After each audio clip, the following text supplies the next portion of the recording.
Hey guys, tonight we dim the lights, settle in, and drift back through time. Not to the grand empires or the dramatic battles, but to a world teeming with the truly tiny, often overlooked, and surprisingly significant bugs. Imagine yourself, centuries ago, a chill wind whipping around your rudimentary dwelling. Perhaps a low fire crackles, casting dancing shadows on the rough-hewn walls. You're feeling ... unwell. Maybe a persistent ache, a festering wound, or a cough that rattles your very bones. Modern medicine. A distant dream. The pharmacy. Well, that would be the forest floor, the stagnant pond, or perhaps the very air buzzing around your ears. You probably won't survive this, but hey, it makes for a good story, right? So, before you get comfortable, take a moment to like the video and subscribe, but only if you genuinely enjoy what I do here. Let me know where you're listening from and what time it is for you. Now, dim the lights, maybe turn on a fan for that soft background hum, and let's ease into tonight's journey together. You find yourself in an ancient landscape, a place where the line between magic and medicine is incredibly blurred, and the natural world is a vast, often terrifying, but also surprisingly generous apothecary. Your ancestors, long before sterile scalpels and antibiotics, looked to their immediate surroundings for relief, for cures, for anything to alleviate suffering. And what was more immediate, more ubiquitous than the buzzing, crawling, flying multitude of insects? You see them everywhere, flitting through the sunlight, scurrying under rocks, constructing intricate nests. They are, quite literally, underfoot and overhead, a constant, often annoying presence. But for the healers of antiquity, these creatures weren't just pests. They were potential poultices, curious concoctions, and sometimes the last desperate hope. Think about it. When you don't understand germ theory, when you lack microscopes and sophisticated chemical analysis, you rely on observation, on trial and error, on the wisdom passed down through generations, sometimes on sheer desperation. You see an insect, perhaps a beetle with an iridescent sheen, or a caterpillar munching on a particular leaf. What if its essence, its very being, held a secret? What if, by ingesting it, applying it, or even just being near it, you could somehow transfer its properties, its resilience, its vitality to yourself? This wasn't always a logical leap by our modern standards, but in an age of limited understanding, it was a perfectly rational exploration of the available resources. Consider the Egyptians, those masterful innovators of ancient times, with their pyramids and their hieroglyphs and their surprising understanding of the human body. You'd imagine them focused on grand surgeries or elaborate herbal remedies, but delve a little deeper and you'll find them incorporating insects into their pharmacopoeia. You might recall their somewhat unconventional beauty routines like that. Crocodile dung sunscreen we touched upon in a previous whisper. Well, their medical practices were no less ... inventive. For instance, scarab beetles, revered symbols of regeneration and rebirth, weren't just decorative amulets, dried and ground into a fine powder. They were believed to possess curative properties, perhaps for stomach ailments or even as a rather gritty aphrodisiac. Imagine the scene. A priest-physician try to look stoic and hopeful. The Greeks and Romans, too, for all their philosophical advancements and architectural marvels, weren't above consulting the insect world for their aches and pains. You picture Hippocrates, the father of medicine, pondering the humors, and yes, he would have considered various natural sources, including insects. The physician Pedanius Dioscorides, whose vast pharmacopoeia, De Materia Medica, was a cornerstone of Western medicine for over 1,500 years, meticulously documented hundreds of plant, animal, and mineral substances, and among them, surprisingly, were insects. He might describe the therapeutic value of certain insect galls, those strange, tumor-like growths on plants caused by insect larvae, as astringents, or for treating ulcers. You can almost hear him, a scholarly whisper, detailing the precise preparation, the exact dosage, the subtle nuances of each peculiar remedy. But it wasn't just the sophisticated civilizations. Travel with me now to the indigenous tribes of the Americas, long before European contact. You're in the dense, vibrant rainforest, where every plant holds a secret and every creature a potential lesson. Here, too, insects were integral to healing. The biting ants, the iridescent butterflies, the humming bees, each had a place in their rich tapestry of traditional medicine.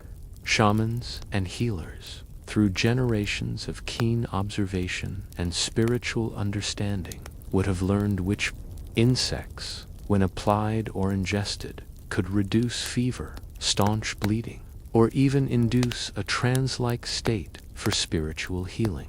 It's a testament to human ingenuity and adaptability, isn't it? That across continents, across vastly different cultures, the tiny, six-legged creatures captured the attention of healers. One quirky tidbit that always makes me chuckle is the ancient belief in sympathetic magic, which played a huge role in why some of these insect remedies were even tried. If something looked like it possessed a certain quality, it was believed to transfer that quality. So, a beetle with a hard, shiny exoskeleton might be thought to strengthen your bones, or a creature known for its rapid movements might be used to cure sluggishness. It's not exactly peer-reviewed science, is it? But it's fascinating how humans, in their quest for understanding, often linked disparate concepts in wonderfully imaginative ways. Imagine trying to explain germ theory to someone who believed a crushed cockroach could cure your cough, because cockroaches are notoriously resilient. You'd probably get a blank stare, or worse, an ancient equivalent of an eye roll. Historians still argue whether the efficacy of these treatments was purely placebo effect, or if some insects genuinely possessed compounds with therapeutic value. Was it the active ingredients in the insect, the ritual surrounding its application, or simply the body's own remarkable ability to heal itself, given time and perhaps a bit of psychological nudge? It's a complex web to untangle thousands of years later, with scant written records and even fewer opportunities for controlled trials. But what's clear is that these practices were deeply ingrained, widely accepted, and, in the absence of anything better, continued for centuries. You can almost feel the weight of that history, the desperate hope in the eyes of the patient, the quiet confidence, or perhaps a quiet hope of their own, of the healer. Think about the sheer volume of insects on the planet. They are the most diverse group of animals, constantly adapting, evolving, and interacting with their environment. It's almost inevitable that ancient peoples, constantly immersed in nature, would turn their gaze towards them. From the smallest gnat to the largest beetle, each represented a potential ingredient in their natural pharmacy. They saw life and death, abundance and scarcity, all intertwined with the insect world. And in that intimate connection, they sought answers, comfort, and healing. It's a humbling thought, isn't it, that some of the earliest forms of medicine involved squishing, boiling, or powdering creatures that most of us today would simply shoo away. But for them, it was cutting edge. It was their science. And it was, in its own peculiar way, deeply profound. You picture a scene, a healer meticulously collecting specific grubs after a rain, knowing precisely which ones held the key to a particular ailment. Or perhaps observing a wounded animal instinctually rub itself against a certain plant where a specific insect resided, drawing a connection that would eventually become a traditional remedy. This isn't just about throwing random bugs at problems. It's about a deep, often intuitive, understanding of their environment. It's about a relationship with nature that modern society has largely lost. You're not just a passive observer in this ancient world. You're a part of it, your very survival perhaps hinging on the knowledge passed down about these tiny, buzzing, crawling healers. So, as we continue this journey, prepare to shed your modern sensibilities about what constitutes medicine. Prepare to open your mind to a time when a beetle wasn't just a beetle, but a potent, mysterious, and sometimes effective tool in the age-old fight against illness and suffering. You're stepping into a world where the smallest creatures held the biggest secrets, and the rustle in the leaves could be the sound of your next cure, or perhaps just a very hungry spider. But don't worry, you're safe here, wrapped in the cozy blanket of history, far from any actual ancient remedies.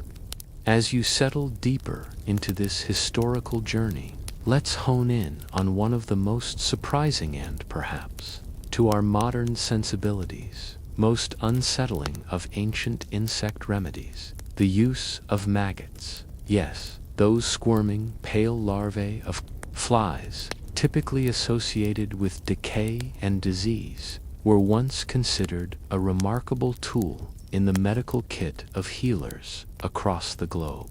You might be picturing something straight out of a horror film, and honestly, the reality probably wasn't far off for the squeamish patient.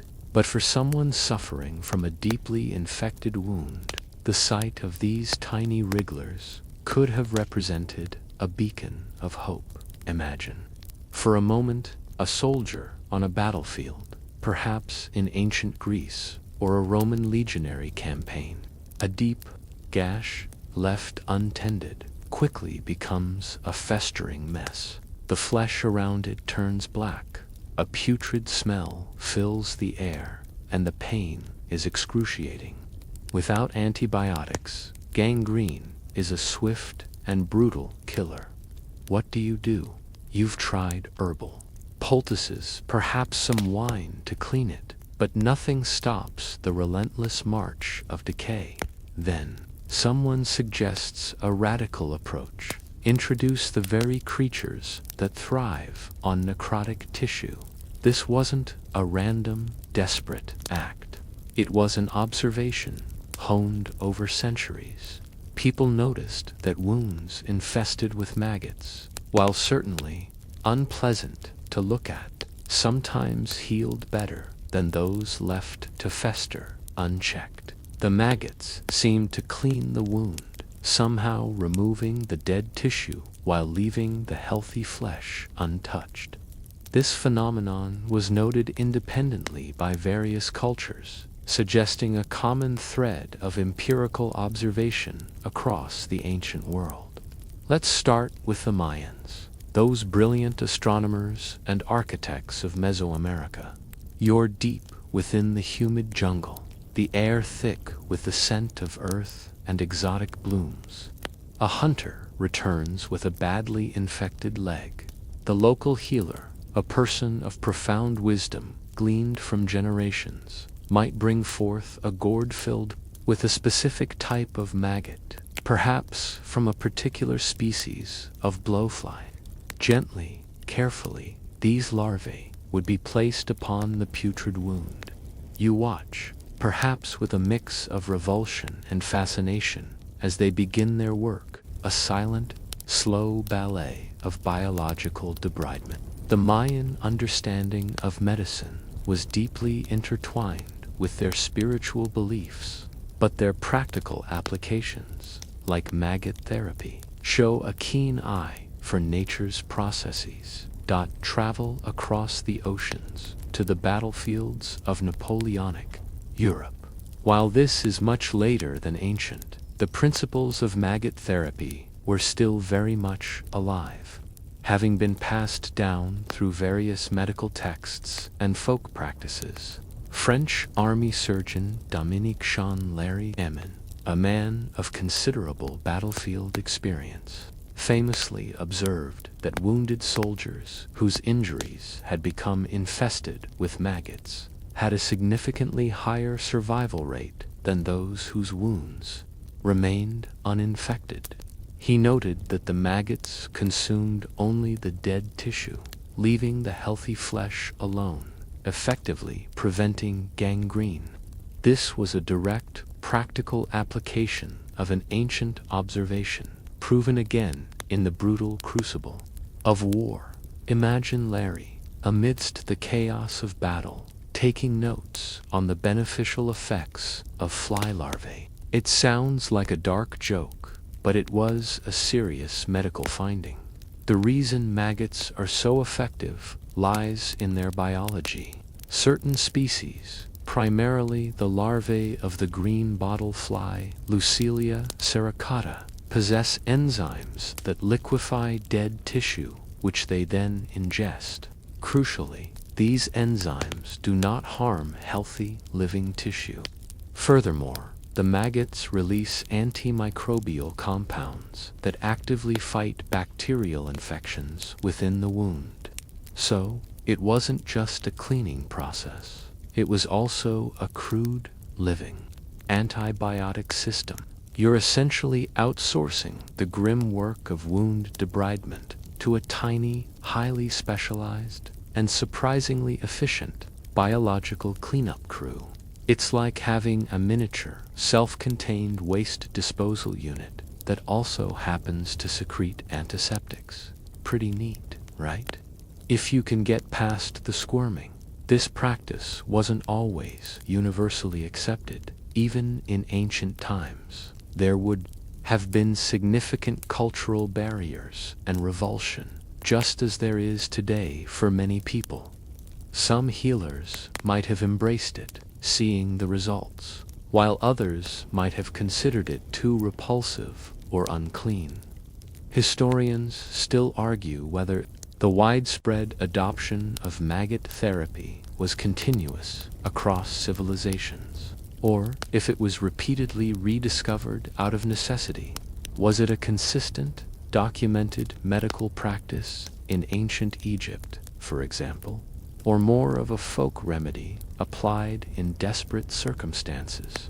The evidence suggests a mix of both, with informal observation often preceding more formalized, though still far from modern medical documentation. One quirky tidbit related to maggot therapy is the method of application. You wouldn't just dump a handful of random grubs on a wound. Ancient healers would have observed which types of flies laid eggs that produced beneficial larvae, and they might have cultivated them, perhaps in carefully controlled environments, or simply collected them from specific natural sources. They might have used porous bags or nets to contain the maggots on the wound, preventing them from wandering off, which I imagine would be a significant concern for the patient. Imagine trying to sleep with a bunch of free-range maggots exploring your leg. It brings a whole new meaning to bugging out. The therapeutic value of maggots continued to be noted throughout history, often resurfacing during times of war when traditional medical resources were scarce and traumatic injuries common. During the American Civil War, Confederate surgeon John Forney Zacharias also reported the beneficial effects of maggots in cleaning wounds and reducing mortality. He observed that they cleaned a wound much better than any agent we have at our command. This recurring discovery across different eras and continents speaks volumes about the effectiveness of this seemingly crude method. It's a powerful reminder that sometimes the simplest, most unconventional solutions can be remarkably effective. You might be wondering, how did they handle the pain or the discomfort? Well, ancient medicine often involved a significant amount of stoicism from the patient. Pain relief was rudimentary at best. Opium, cannabis, and alcohol were used, but not always effectively or widely available. So, enduring a maggot-laden wound was likely an intensely uncomfortable experience, but one preferable to the alternative of certain death from infection. It really puts into perspective our modern expectations of pain-free medical procedures, doesn't it? The fascinating thing about maggot debridement therapy, MDT, as it's known today, is that it's made a remarkable comeback in modern medicine. Yes, you heard that right. In a world of cutting-edge pharmaceuticals and surgical techniques, medical-grade maggots are now used in hospitals for chronic wounds, diabetic ulcers, and pressure sores that are resistant to other treatments. These aren't just any maggots. They're sterile, laboratory-bred larvae of Lucilia serracata, applied in contained dressings. You can even get them prescribed.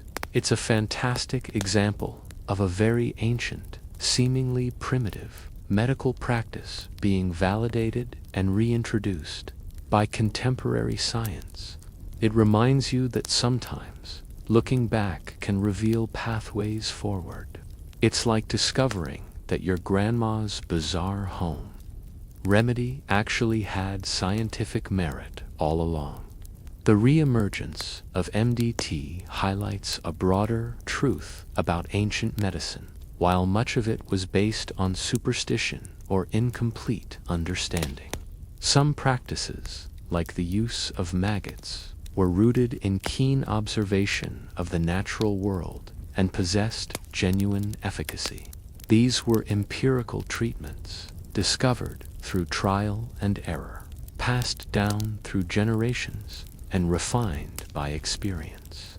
You can almost hear the sigh of relief from a patient who, after days of agony, sees their wound begin to heal, thanks to the tireless work of these tiny, unglamorous healers. So, as you drift off, consider the humble maggot. From the battlefields of antiquity to modern hospital rooms, this unassuming creature has played a quiet, yet crucial, role in the history of healing. It's a testament to nature's ingenuity and humanity's ability to adapt and learn, even from the least appealing of its inhabitants. And it certainly gives you something to think about the next time you swat a fly, doesn't it? Perhaps it's just trying to offer you some unsolicited medical advice. Having explored the surprisingly effective, if somewhat unsettling, world of maggot therapy, let's now shift our focus to another insect that, at first glance, seems far more benevolent, yet holds a fascinating history in ancient medicine: bees. You probably think of bees and immediately picture golden honey, not just as producers of sweetness, but as tiny flying apotage, caries. Imagine yourself in a sun-drenched ancient Greek olive grove. the air thick with the scent of blossoms and the drowsy buzz of 1,000 wings. You're feeling a persistent cough, or perhaps a lingering fever. Your local healer, a wise individual with knowledge passed down through generations, wouldn't just offer you a spoonful of honey for comfort. They might prescribe a more intricate remedy, perhaps involving the bees themselves, or their royal jelly, propolis, or even their venom. The ancient Egyptians, never ones to miss an opportunity to harness nature's bounty, revered bees. You see them depicted in hieroglyphs, symbols of royalty and power, but their utility went far beyond symbolism. Honey, of course, was a staple, not just as a food source, but as a potent medicine. Its antiseptic and wound-healing properties were well known, even if the underlying microbiology wasn't understood. If you had a minor burn or a skin irritation, a simple dressing of honey would be applied. Its stickiness formed a protective barrier, and its natural antibacterial compounds helped prevent infection. It's like a natural, edible bandage. Imagine the sticky relief on a sore, knowing that this golden syrup, so prized for its taste, was also working its quiet magic.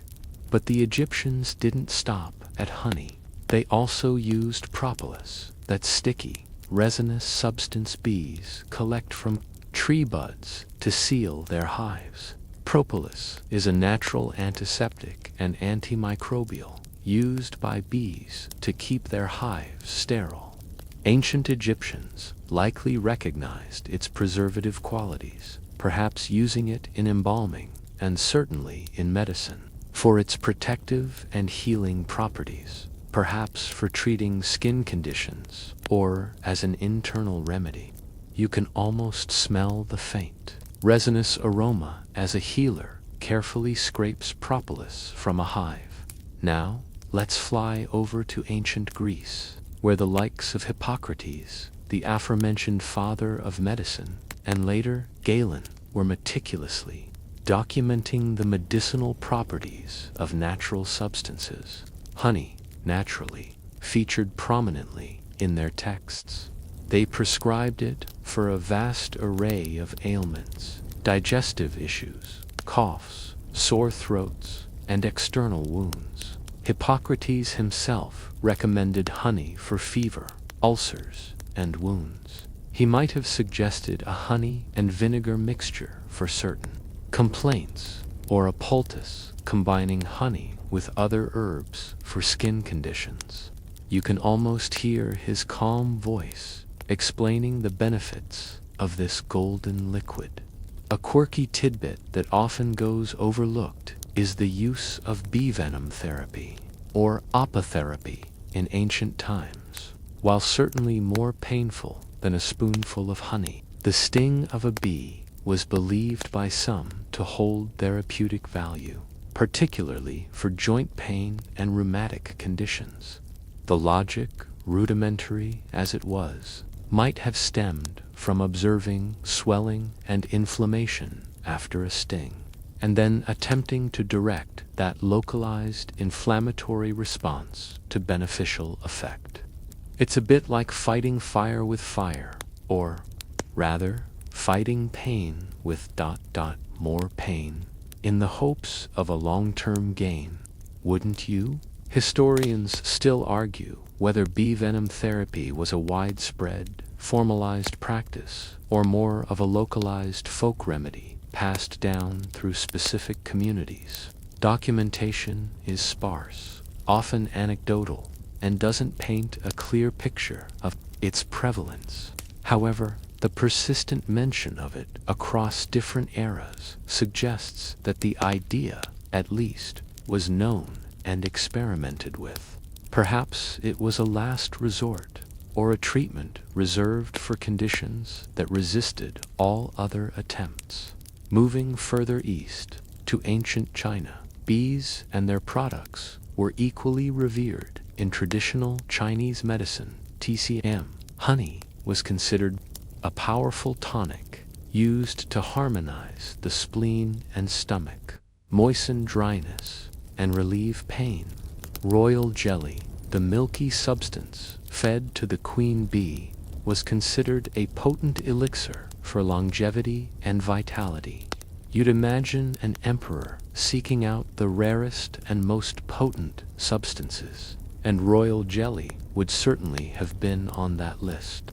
Detailed pharmacopoeias of ancient China describe various preparations, often blending bee products with specific herbs to create complex remedies for everything from respiratory illnesses to skin ailments. Even bee bread, a fermented mix of pollen, nectar, and bee saliva stored in the comb, found its place.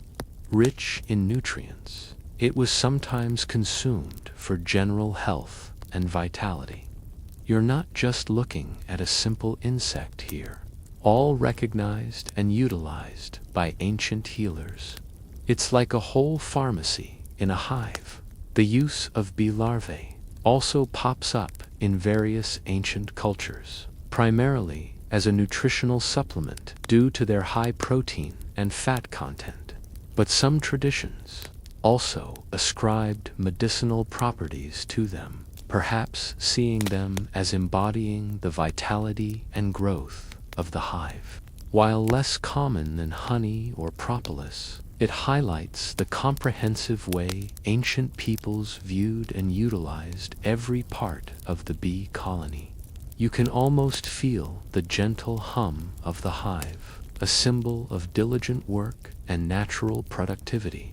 As you consider its place in ancient healing, the observation of bees' industriousness, and the seemingly miraculous transformation of nectar into honey, or the creation of propolis to seal their homes, would have undoubtedly lent a certain mystique and power to their products in the eyes of early practitioners. It wouldn't have just been about the chemical properties. There would have been a spiritual or symbolic dimension to believing that the essence of the bee's industry and purity could be transferred to the human body. Think about the sheer practicalities of beekeeping in ancient times. Without modern protective gear, managing hives would have been a perilous task, requiring courage and a deep understanding of bee behavior. The beekeeper wasn't just a farmer. They were a vital link in the chain of traditional medicine, risking stings to bring forth the healing powers of the hive. It certainly makes you appreciate your local supermarket honey a bit more, doesn't it? The knowledge of bees and their products wasn't just confined to the educated physicians. It was also part of widespread folk medicine. Grandmothers and village healers would have had their own recipes and applications passed down orally. A sore throat, a warm drink with honey, a cut, honey on a clean cloth. These simple, effective remedies formed the backbone of everyday healthcare for millennia. And what about wax? While less commonly used internally, beeswax was, and still is, a fantastic base for ointments and salves. Its emollient and protective properties made it ideal for creating topical remedies that would stay on the skin, delivering other medicinal ingredients.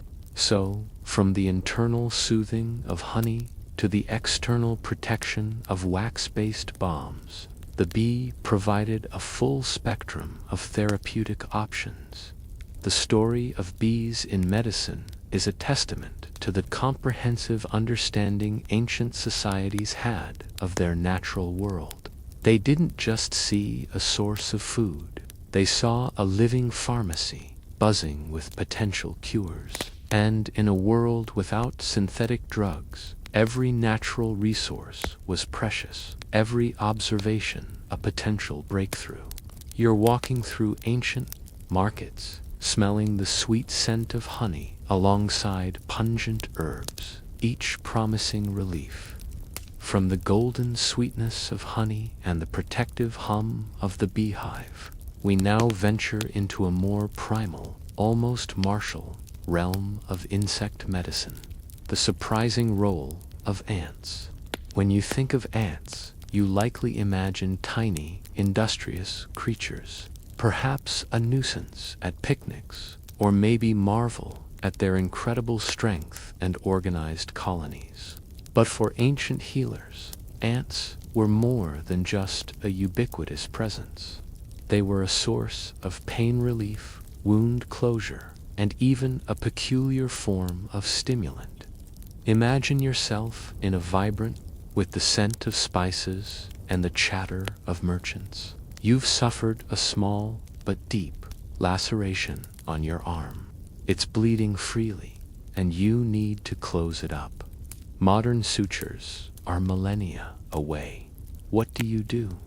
A local healer, noticing your predicament, might point you towards a specific type of large ant. Did that for other reasons, but for their remarkably strong mandibles. This brings us to one of the most remarkable and visually arresting uses of ants in ancient medicine as living sutures. You read that right. In various parts of the world, particularly in regions with large biting ants like the driver ants of Africa or certain species of army ants in the Americas and Asia, their powerful pincers were utilized to close wounds. The process was quite ingenious, if a little gruesome. The edges of the wound would be held together, and a large ant would be placed at the incision. Its natural instinct, when threatened or provoked, is to bite down with incredible force. As it clamped its mandibles onto the skin, the ant's body would then be twisted off, leaving its head firmly attached, effectively stitching the wound closed. Imagine the sting, followed by the sight of dozens of ant heads forming a natural, organic suture line. It's a method born of necessity, desperation, and an astonishingly inventive observation of nature. This practice wasn't just a one-off curiosity. Historians still argue whether the use of ant sutures was a widespread and regularly practiced medical technique or a more emergency-based, last resort method. However, accounts from ancient texts and ethnographic studies of traditional societies indicate its consistent, if perhaps localized application. The sheer ingenuity of using a living creature's defensive mechanism as a surgical tool is truly astounding. It speaks to a deep understanding of the natural world and an extraordinary problem-solving capability in the face of limited resources. Consider the pain involved. Anesthesia, as we know it, was non-existent. Perhaps hundreds of powerful ant bites to close a wound would have been an agonizing experience. But in a world where uncontrolled bleeding or infection from an open wound could quickly lead to death, a few minutes of intense pain, followed by a stitched closure, would have been a preferable alternative. It out, doesn't it? Beyond sutures, ants were also employed for their other chemical properties. Many ant species produce formic acid, a simple organic acid that can be irritating to the skin and mucous membranes, but also possesses antimicrobial properties. You might have felt the burning sensation of an ant bite yourself. Ancient healers would have observed this, and, through trial and error, perhaps found ways to harness it. Crushed ants, or their nests, might have been applied to wounds to create a localized irritant or antiseptic effect. It's a crude form of chemical warfare against infection, using nature's own defensive weapons to travel to ancient Rome, where the physician Pliny the Elder, in his monumental work Naturalis Historia, detailed various remedies some more reliable than others. While he didn't explicitly describe ant sutures, he did mention ants in the context of folk remedies. He might have noted, for instance, that ants were sometimes consumed, perhaps for their perceived invigorating properties, or as a general tonic. The Romans, known for their pragmatic approach to engineering and warfare, would likely have appreciated the efficiency of ant-based solutions, even if they seemed unusual in some traditional societies. To provide a stimulating effect, these ant tonics might have been consumed before arduous tasks or to combat fatigue. The formic acid, in small doses, might indeed have provided a slight stimulating sensation, or perhaps it was more of a psychological boost, a testament to the ants' incredible industry and energy. It's a bit like drinking an energy shot, except your energy shot is tiny, crunchy, and might bite you back. A particularly quirky tidbit is the use of ants in remedies for rheumatism and joint pain that deliver a potent sting or bite were sometimes used to induce a localized inflammatory response around painful joints. The idea was that this induced inflammation would somehow flush out or counteract the underlying rheumatic pain. Again, this points to a brave or desperate patient willing to endure immediate discomfort for potential long-term relief. You'd certainly have to really believe in the therapy to go through with that. Historians still argue whether the medicinal uses of ants were confined to specific regions with abundant populations of large biting species, or if the knowledge of their properties spread more broadly through trade and cultural exchange. It's plausible that the more dramatic applications, like sutures, were localized, while the consumption of ants for tonic effects might have been more widespread. The diverse types of ants and their varied chemical compositions would also lead to different applications across different cultures. Think about the sheer observational skill required to develop these techniques. Someone, somewhere, must have seen an animal with an open wound, perhaps after a fight, and observed it interacting with an ant colony, or perhaps just saw the effects of ant bites on themselves and made a conceptual leap. In the modern scientific sense, but it was intelligent experimentation within the confines of their available knowledge. It's a testament to human curiosity and our drive to find solutions. No matter how unconventional, in some parts of Africa, driver ants were not only used for sutures, but also in rituals for initiation or as a form of ordeal.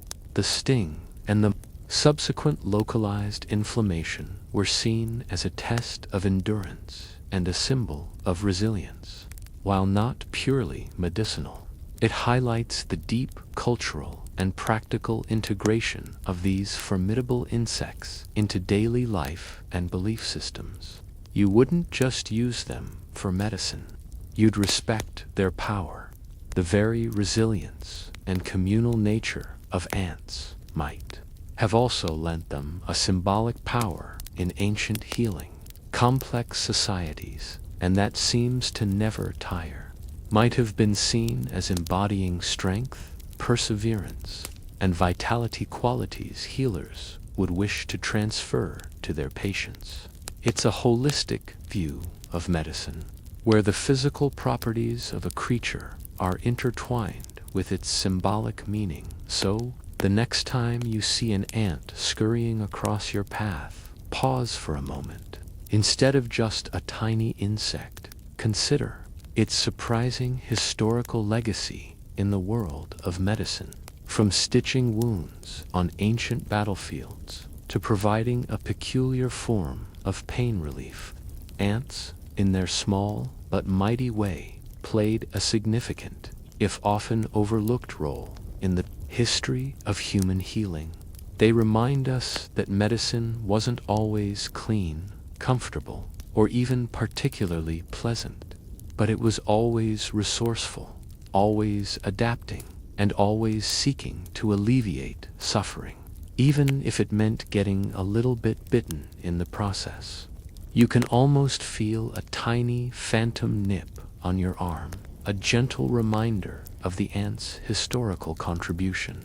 From the tiny, industrious ants, we now turn our attention to another group of insects that for ancient healers offered a different, often more potent, kind of medicinal property: beetles. You might think of beetles as rather unassuming creatures, perhaps scurrying across the forest floor, or those iridescent jewels sometimes mistaken for precious stones. But within their hard exoskeletons and sometimes vibrant colors lay compounds that ancient practitioners believed could cure, cleanse, and even cause deliberate blistering for therapeutic effect. Imagine yourself in a dimly lit apothecary shop. In ancient Rome, the air thick with the scent of dried herbs and exotic spices, your ailment, perhaps a skin condition or a persistent fever that defies other remedies. The healer reaches for a jar, not of herbs, but of dried insects, specifically a collection of shimmering greenish gold beetles. These aren't just any beetles, they are blister beetles, most famously the Spanish fly Lida vesicatoria, and their use in ancient medicine is as fascinating as it is, at times, alarming. The key to the blister beetle's medicinal power lies in a compound called cantharidin. This potent chemical, produced by the beetle as a defensive mechanism, causes severe blistering when it comes into contact with skin or mucous membranes.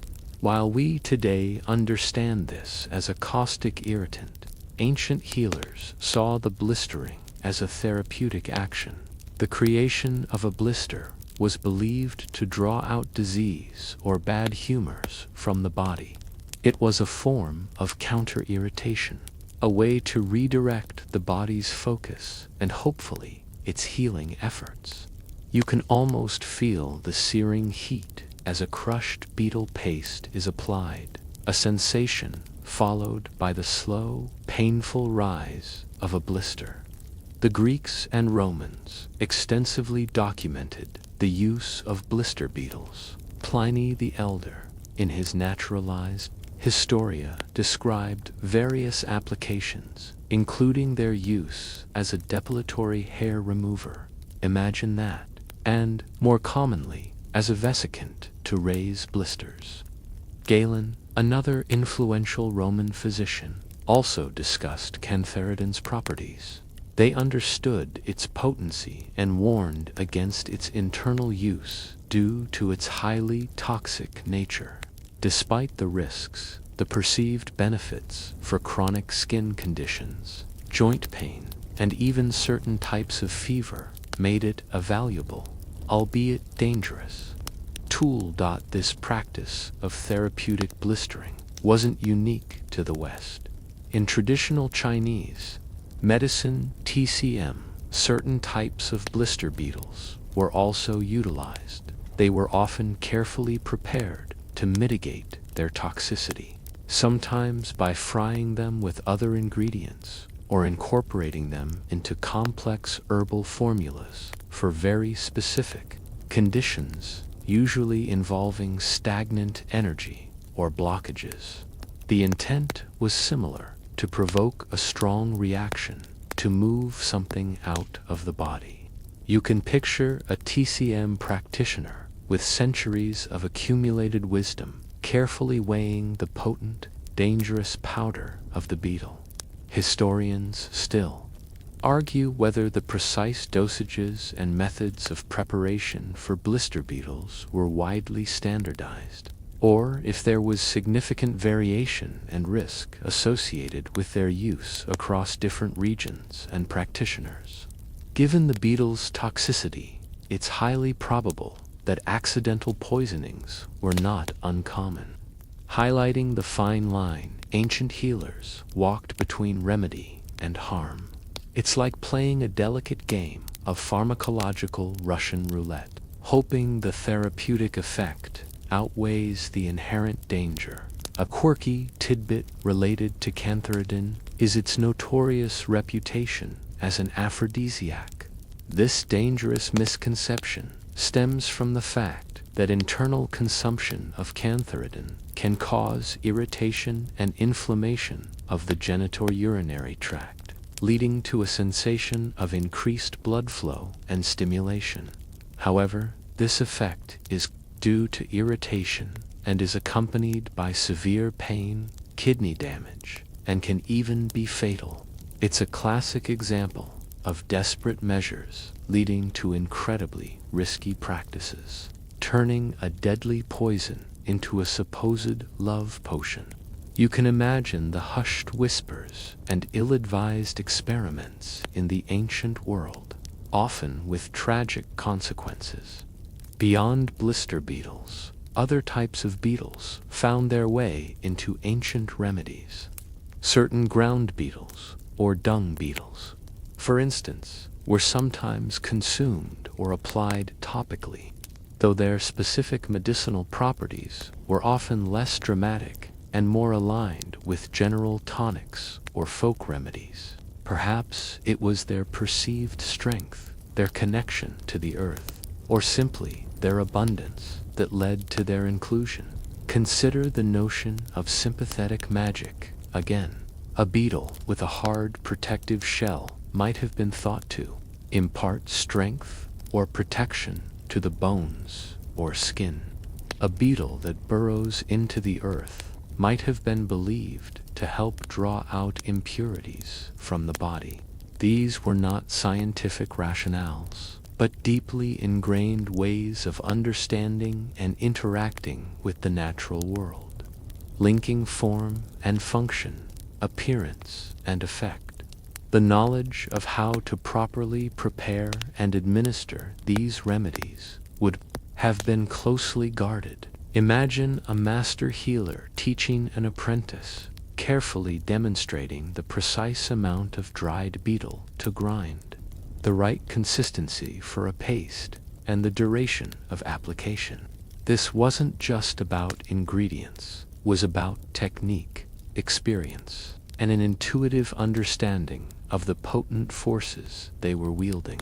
The decline in the use of blister beetles in mainstream medicine largely coincided with the advent of modern chemistry and pharmacology, which allowed for the isolation of active compounds and a more precise understanding of their effects and side effects. However, cantharidin continues to be studied today for potential therapeutic applications, particularly in dermatology, for the treatment of warts and molluscum contagiosum. It's a fascinating full circle from ancient, risky poultices to modern, controlled dermatological treatments. It's a bit like an old, forgotten recipe being meticulously re-engineered in a high-tech lab. You're standing in an ancient garden, watching a brilliant green beetle scurry across a leaf. You no longer see just an insect. You see a potential medicine, a historical tool for healing, and a testament to the ingenuity and often dangerous experimentation of our ancestors. The very presence of such a potent, double-edged sword in their pharmacopoeia highlights the desperation and resourcefulness of ancient peoples facing illness without our modern arsenal. The enduring mystery is how much of the efficacy was genuine, pharmacological action, and how much was psychological.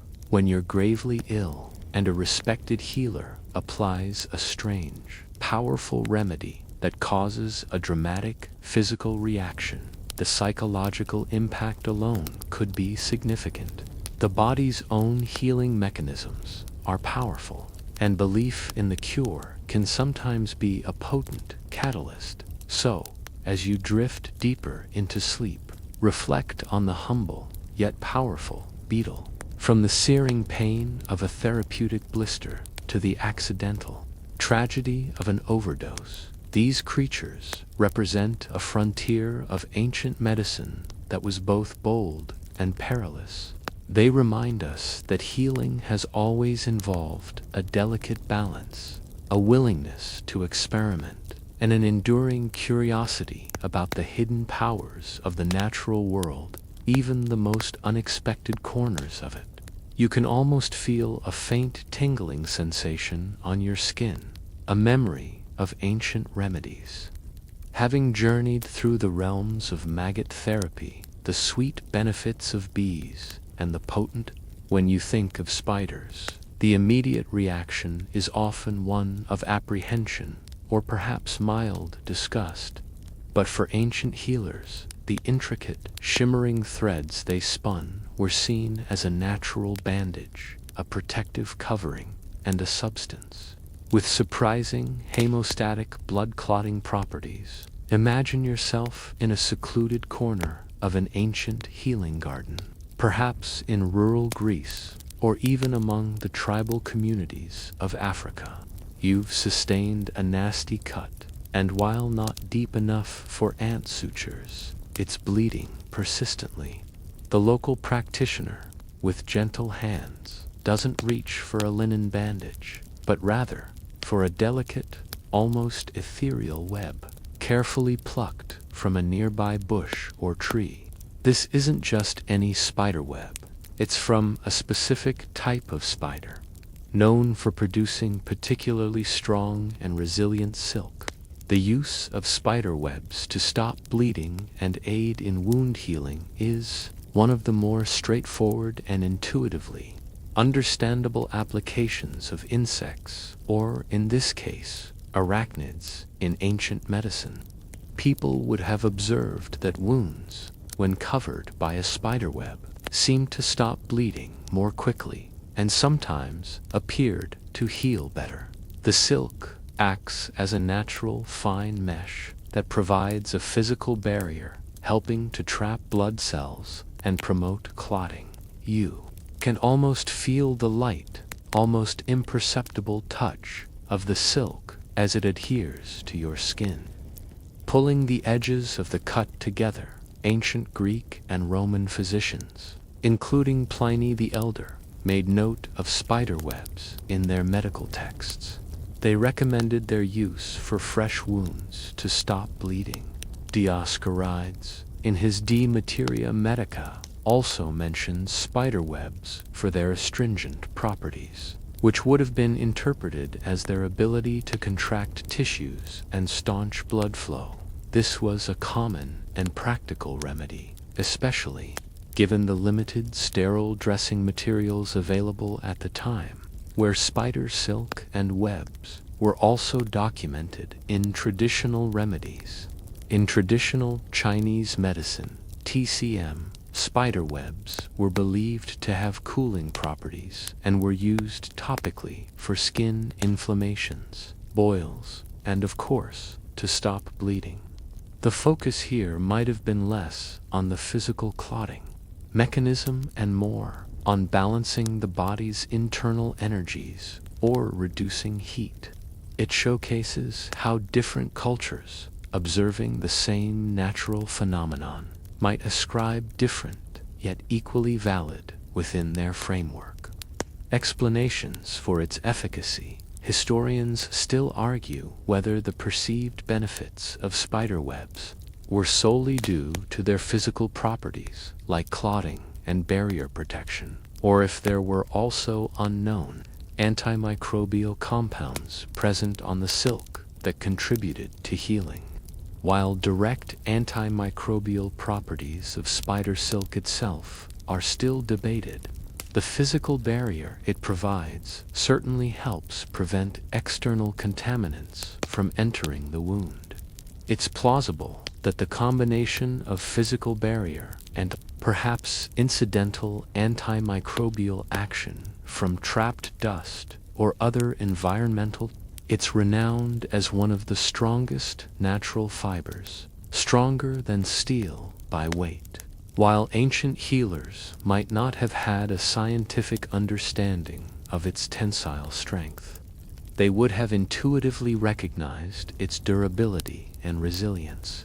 This inherent strength might have given them confidence in its ability to hold a wound together, even if only superficially. Imagine trying to rip a fresh spider web. It's surprisingly tough, isn't it? This robustness would have been a significant factor in its appeal as a wound dressing dot, beyond just webs.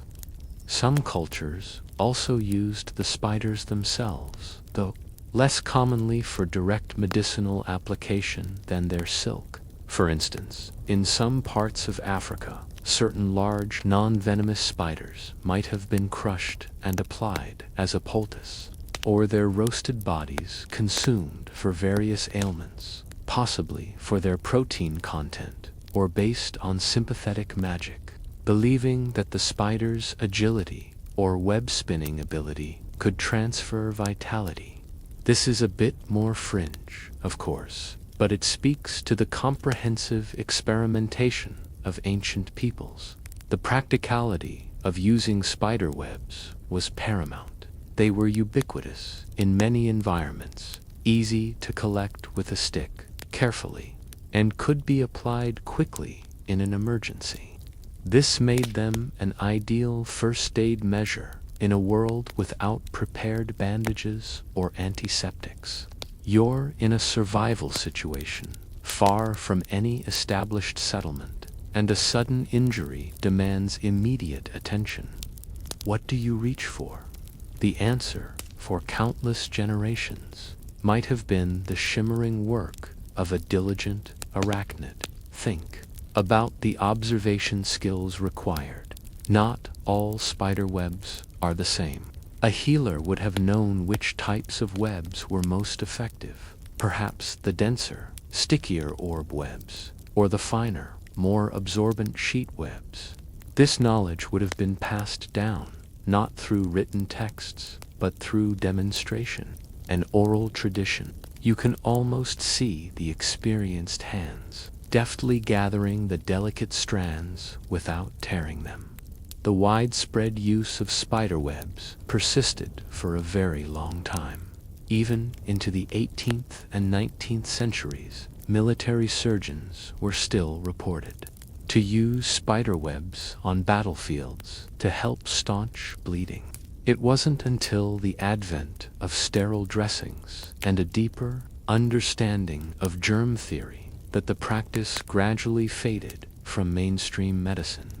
The knowledge that spider webs, while physically effective, might also harbor bacteria and pathogens, eventually led to their abandonment in favor of truly sterile materials. This transition highlights the critical shift from empirical observation to scientific understanding, where the why became as important as the what. So, while we've moved on to sophisticated surgical threads and advanced wound care, the humble spider web serves as a powerful reminder of ancient ingenuity. It symbolizes a time when every element of the natural world, even those we might typically shun, was scrutinized for its potential to heal. It speaks to a profound connection to the environment, a resourcefulness born of necessity, and an enduring human desire to find relief from suffering using whatever means available. You're no longer just looking at a dusty corner with a web. You're seeing a historical first aid kit spun by nature itself.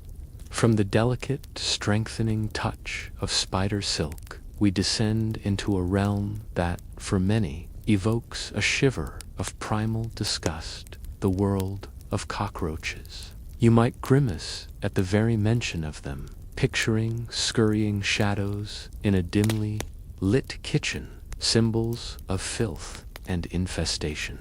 Yet, in the long, winding history of ancient medicine, these incredibly resilient and ubiquitous insects held a surprisingly, if somewhat unsavory, place in the pharmacopoeias of various cultures. Imagine yourself in a cramped, humid dwelling in ancient Egypt, or perhaps a bustling street market in a city in ancient China. You're afflicted with a chronic cough, a persistent fever, or a mysterious internal ailment that has defied other remedies. The healer, perhaps with a knowing glance, reaches not for a soothing herb, but for a small, dark, dried specimen, a cockroach. Yes, these creatures, so reviled today, were once considered a legitimate source of medicinal properties. The use of cockroaches in medicine is primarily documented in traditional Chinese medicine, TCM, and various folk traditions around the world. In TCM, certain species of cockroaches, particularly the American cockroach Paraplaneta americana, were believed to possess cooling properties, detoxifying effects, and the ability to promote blood circulation. They were used to treat a wide array of conditions, including various forms of inflammation, ulcers, sore throats, and even certain types of cancer. Imagine the meticulous preparation: dried cockroaches, ground into a powder, or steeped in a liquid concoction, carefully measured and administered. You'd probably need a strong constitution to swallow that remedy. The logic behind their use within the framework of TCM often revolved around the concept of balancing key life force and addressing internal heat or toxins. A resilient creature like the cockroach, capable of surviving in harsh environments and seemingly resistant to many threats, might have been seen as possessing a powerful life force that could be transferred to a weakened patient. This is where the lines between observation, belief, and practical application often blurred. One of the reasons for the cockroach's surprising efficacy in some historical treatments might lie in its chemical composition. Modern research has indeed found that cockroaches contain various bioactive compounds, including peptides, with antimicrobial and anti-inflammatory properties. So, while ancient healers didn't understand the complex biochemistry, their empirical observations might have, in some cases, stumbled upon genuinely beneficial properties. It's like finding a needle in a haystack, if the haystack also happened to be incredibly disgusting. Historians still argue whether the medicinal use of cockroaches was a widespread and accepted practice across all social strata, or if it was predominantly a folk remedy or a treatment of last resort. Given the creature's negative connotations, it's plausible that it was often used discreetly or for more desperate cases. However, the consistent mention in historical texts, particularly in East Asia, suggests a recognized, if perhaps unglamorous, role in the ancient pharmacopoeia. A quirky tidbit is the variety of ways cockroaches were prepared. They might be dried, roasted, pulverized into a powder, steeped in alcohol, or boiled into a broth. The goal was to extract their supposed beneficial essence while making them somewhat palatable, or at least swallowable. Imagine the culinary challenge of making a cockroach stew palatable. Perhaps a lot of strong spices were involved. You can almost smell the acrid, earthy aroma of a roasted cockroach being ground for medicine beyond internal consumption. Cockroaches were also used topically for certain skin conditions or wounds.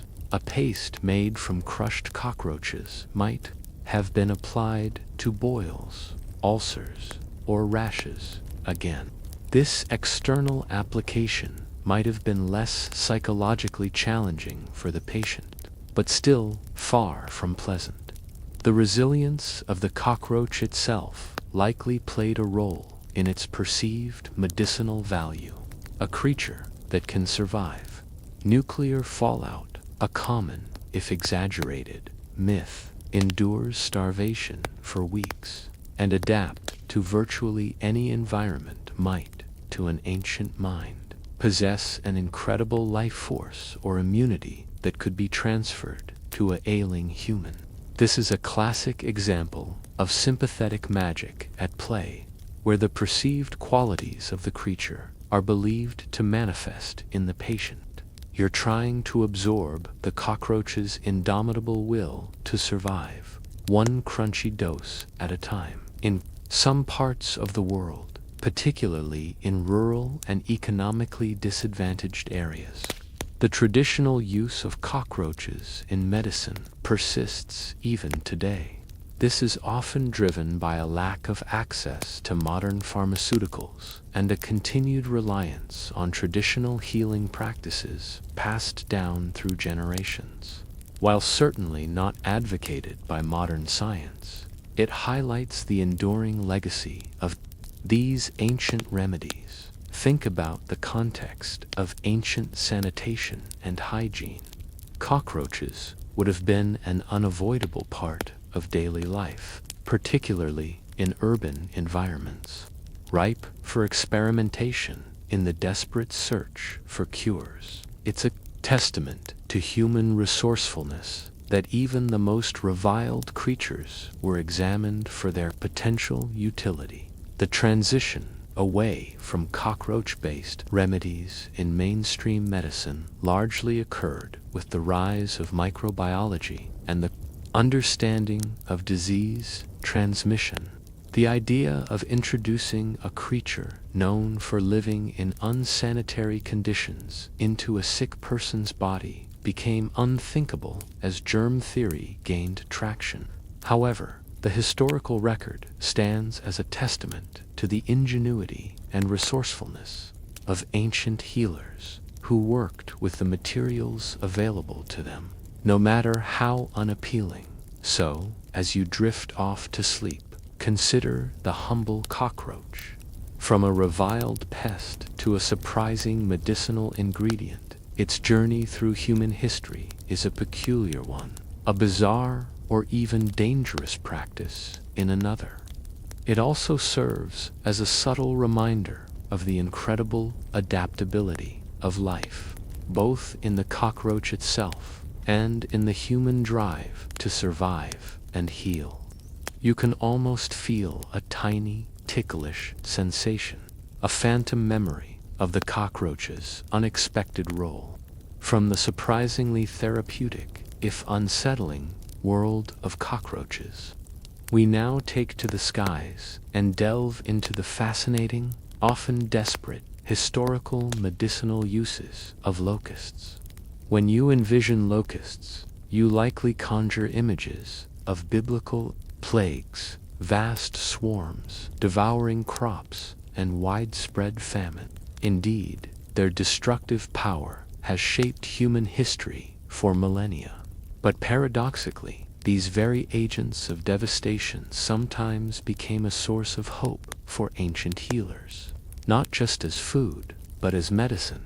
Imagine yourself in a parched, ancient land, perhaps the Middle East or North Africa, where the sudden darkening of the sky signals not rain, but a devastating swarm. Your fields are decimated, your food supply dwindling. But amidst this ecological catastrophe, some ancient practitioners saw an opportunity, a peculiar form of resource.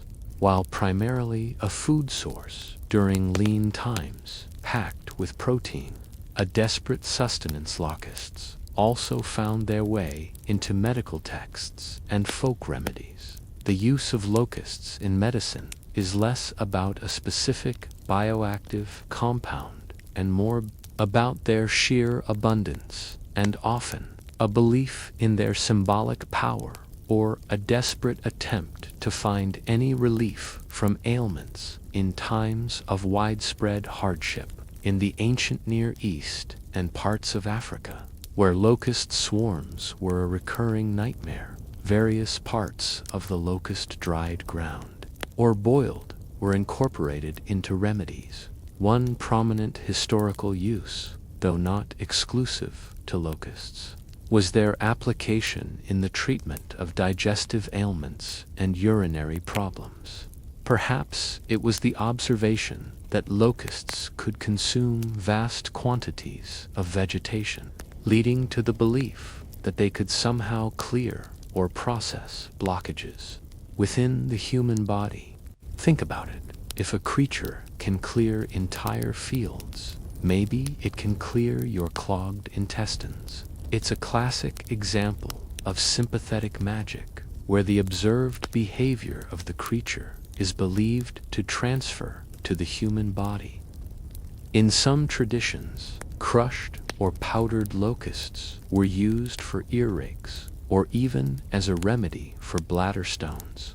The logic here is less clear to our modern understanding, possibly rooted in a belief that the hard, chitinous exoskeleton, when processed, could help break down internal obstructions, or that their rapid movements indicated a kind of internal cleansing power.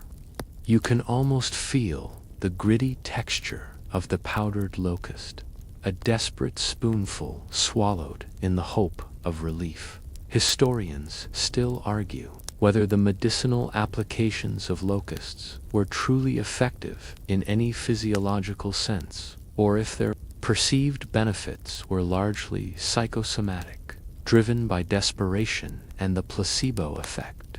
It's highly probable that in times of famine and pestilence, when locusts were one of the few abundant resources, any perceived relief, however minor, would have been clung to. The nutritional value alone, providing essential proteins and fats, could have indirectly supported healing by combating malnutrition, which often accompanies such devastating events. A particularly quirky tidbit related to locusts is their use in remedies for leprosy. While leprosy is a complex bacterial disease, and locusts certainly offer no cure, ancient texts, particularly from the Middle East, occasionally mention their inclusion in treatments. This might have stemmed from the idea of drawing out the disease, or perhaps a desperate attempt to provide any form of treatment for a debilitating and often stigmatized condition. It's a stark reminder of the limited understanding of disease and the sheer desperation that drove many ancient medical practices. Imagine a sufferer of leprosy clutching a small vial of locust powder, their last hope against a devastating illness. The very scale of locust swarms, their almost supernatural ability to appear suddenly and consume everything in their path, would have imbued them with a powerful, almost mystical quality in the eyes of ancient peoples. This could have contributed to their perceived potency in medicine, as something so destructive might also contain a counterpower for healing. It's a balance of forces, a kind of natural equilibrium in their understanding of the world. Think about the gathering of locusts during a swarm. It would have been a frenzied, desperate activity, but also an opportunity to collect a vast amount of medicine or food quickly. The preparation would likely have involved drying them in the sun, perhaps roasting them over a fire, and then grinding them into a powder or boiling them to extract their essence. It's a testament to human adaptability, turning a calamity into a crude resource. While the exact mechanisms are unclear, some modern studies have indeed looked into the nutritional composition of locusts and found them to be rich in protein, amino acids, and essential minerals. In a context where malnutrition was rampant, simply consuming locusts could have indirectly improved a person's overall health and ability to fight off disease. So, while not a direct cure for, say, bladder stones, the improved nutritional status might have given the body a better chance to heal itself. The use of locusts in medicine also highlights the pragmatic nature of ancient healers. They worked with what they had. If a plague of locusts struck, rendering traditional crops unusable, then the locusts themselves became the available resource for food and, by extension, for medicine. It's a powerful lesson in resourcefulness and resilience in the face of environmental catastrophe. You're not just observing. You're feeling the stark reality of ancient survival. The decline in the medicinal use of locusts largely coincided with improved agricultural practices and a reduction in the severity and frequency of widespread famines, as well as the eventual development of more effective pharmacological agents. As food security improved and medical knowledge advanced, the desperate need to turn to such unconventional and largely unproven remedies diminished. Historians still argue whether these practices were primarily driven by necessity during famine, or if they were integrated into more formalized medical systems like traditional Chinese medicine for their perceived inherent properties. It's likely a combination of both, with opportunistic use during crises evolving into more deliberate applications within established medical frameworks. So, as you drift into a peaceful sleep, far from the buzzing threat of ancient swarms, consider the humble, yet historically significant, locust. From an agent of devastation to a desperate source of sustenance and a peculiar ingredient in ancient remedies, its story reminds us of the profound challenges faced by our ancestors. It also underscores their remarkable ability to find hope and healing even in the most unlikely and unappealing corners of the natural world. You can almost hear the faint, distant hum of a million wings, a strange lullaby from a world long past. From the devastating, yet sometimes medicinal, swarms of locusts, we now turn our attention to an insect far more familiar, perhaps even irritating, in your daily life, the common fly. You swat them away, you curse their buzzing, you associate them with unsanitary conditions. But for ancient healers, the unassuming fly, in its various forms, held a peculiar and diverse role in folk medicine, a testament to the comprehensive and sometimes bizarre ways in which our ancestors explored their natural environment for cures. Imagine yourself in a simple dwelling, perhaps in medieval Europe, where hygiene is rudimentary and ailments are rampant. A child is suffering from a fever, or an elder from persistent aches.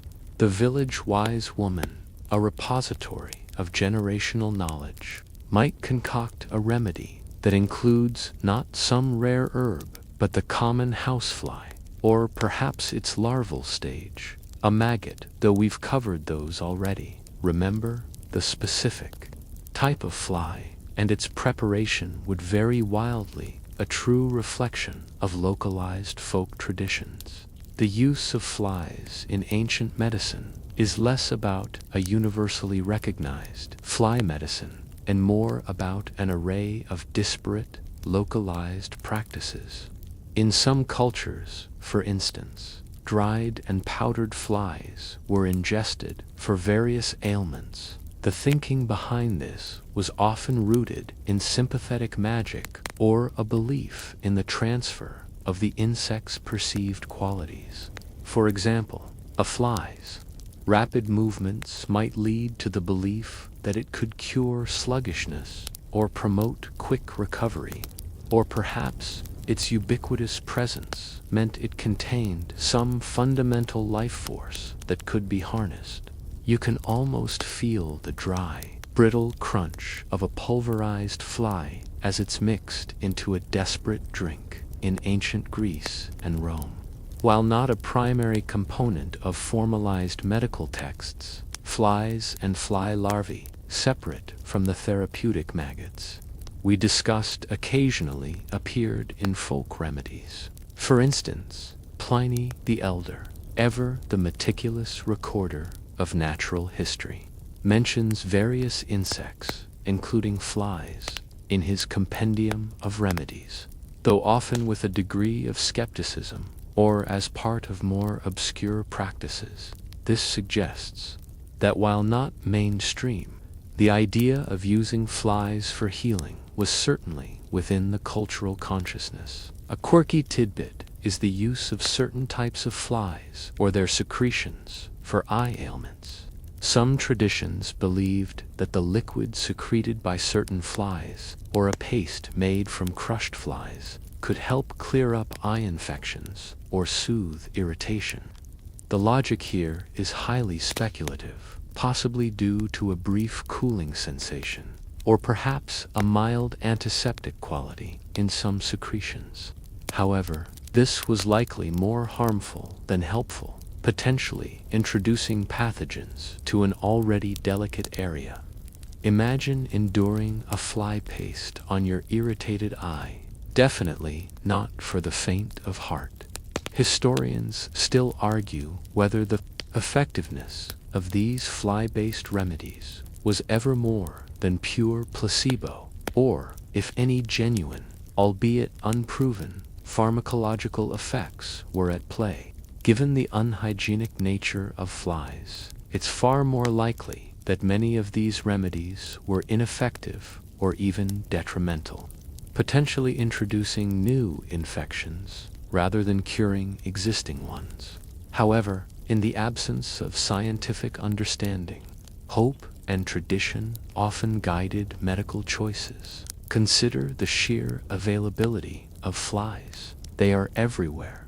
This omnipresence made them an easily accessible ingredient for anyone, regardless of wealth or status. If you couldn't afford expensive herbs or rare animal parts, a fly was always within reach. This democratic access might have contributed to their widespread use in informal folk medicine practices. You're simply looking for anything that might help, and the fly is right there in some African and Native American traditions. Certain flies were used in rituals or as components of medicinal charms, embodying aspects like agility or persistence.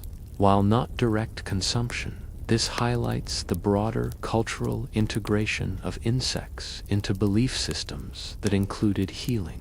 The spiritual and practical often intertwined. The association of flies with decay and disease is well in modern science, as they are known vectors for various pathogens. However, for ancient peoples lacking germ theory, this connection was not always obvious. Instead, they might have focused on different observations: a fly's life cycle from maggot to adult, its rapid breeding, or its ability to land on anything, which might have been interpreted as an ability to absorb or transfer qualities. It's a completely different lens through which to view the natural world. The preparation of these fly remedies would have varied greatly. Some might have been simply dried and crushed, others boiled into infusions, or even steeped in oils for topical application. The exact species of fly might also have been considered important by some practitioners, while others might have simply used whatever common flies were available. There was no standardized fly medicine. The decline of fly-based remedies in mainstream practices is a clear result of the scientific revolution. As microbiology developed, and the role of flies in disease transmission became understood. Their use in medicine rightfully declined, replaced by more effective and hygienic alternatives. The understanding that flies carry bacteria was a game changer, turning a perceived remedy into a clear danger. One common thread in the study of historical insect remedies, including flies, is the role of the observer effect. When a healer administers a remedy and the patient recovers, it reinforces the belief in that remedy, regardless of whether it was the active ingredient or the body's natural healing process, or even the placebo effect that truly brought about the recovery. This circular reasoning sustained many unconventional practices for centuries. You're trying to figure out if it was the fly that helped, or if you just got better anyway. So, as you drift off to sleep, let the gentle hum of an imagined fly become a peculiar lullaby. Consider its unglamorous, yet surprisingly enduring role in the history of human healing. From a simple nuisance to a component in desperate remedies, the common fly stands as a testament to the comprehensive, sometimes crude, and always resourceful exploration of the natural world by our ancestors in their ceaseless quest for relief from suffering. You can almost feel a tiny, ticklish sensation, a memory of the fly's unexpected place in ancient medicine. From the buzzing, often irritating presence of flies, we now burrow down into the earth, into decaying wood and rich soil, to uncover the historical role of various grubs and insect larvae beyond the maggots we've already discussed. You might squirm at the thought of them pale, plump, and squishy but for countless ancient cultures. These humble grubs were not just a source of nutrition, but also a significant component of their medicinal toolkit, particularly for ailments of the digestive system. Imagine yourself in a dense forest, perhaps in ancient Mesoamerica, or navigating the wild landscapes of tribal Africa. Your stomach is churning, a persistent ache has taken hold, or perhaps you're suffering from a debilitating lack of energy. The local healer, deeply attuned to the rhythms of the earth, knows precisely where to dig, not for roots, not for herbs, but for the plump, hidden life of the forest floor, the grubs. These were often the larvae of beetles, moths, or other insects, living out their early lives beneath the surface, transforming organic matter into nutrient-rich bodies. The use of grubs in ancient medicine often stemmed from a combination of observation, nutritional understanding, even if intuitive, and sometimes sympathetic magic. Because grubs were seen to thrive by consuming and breaking down organic material, they were believed by some to possess properties that could aid in human digestion, clearing blockages, or revitalizing a sluggish system. It's a pragmatic approach. If something is good at processing matter, maybe it can help you process your food. You can almost feel the earthy dampness as a grub is unearthed. Its pale body, WRIGGLING, in traditional Chinese medicine, TCM. Various insect larvae were, and in some forms still are, prescribed for specific ailments. For instance, the larvae of certain beetles or moths might be used to address digestive weakness, improve energy, or even treat specific conditions like convulsions in children. The belief often centered around their key life force and their ability to generate warmth and vitality within the body. Imagine a concoction, perhaps a tea, infused with the subtle essence of dried grubs, carefully prepared according to ancient scrolls, beyond direct ingestion. Some cultures also used grubs topically for skin ailments or swellings. Crushed grubs, perhaps made into a poultice, might have been applied to draw out impurities, reduce inflammation, or accelerate healing. While the scientific mechanism is debatable, the physical act of applying a moist, protein-rich poultice could have had some soothing or emollient effect. Historians still argue whether the primary benefit of ingesting grubs was their nutritional content, particularly in times of scarcity, or if they possessed specific bioactive compounds that offered genuine therapeutic effects. It's highly probable that both factors were at play. Grubs are a rich source of protein, healthy fats, vitamins, and minerals. In societies where malnutrition was common, simply improving a patient's nutritional status could significantly aid in their recovery from illness. So, while not a direct cure for a specific disease, they could bolster the body's natural healing capabilities. It's like a multivitamin that wiggles. A quirky tidbit is the variety of grubs considered medicinal. It wasn't just any grub. Healers would have specific knowledge, passed down through generations, about which larvae were safe to consume, which might be toxic, and which were believed to possess particular healing virtues. This knowledge would often be tied to the type of plant or environment the grub was found in. So, a grub from a medicinal plant might be considered more potent than one found in general soil. You're not just digging for any old bug. You're digging for the right bug.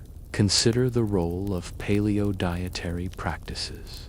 Our ancestors consumed insects as a regular part of their diet. It's likely that the distinction between food and medicine was far less rigid than it is today. A nutritious food that helped you recover from illness blurred the lines.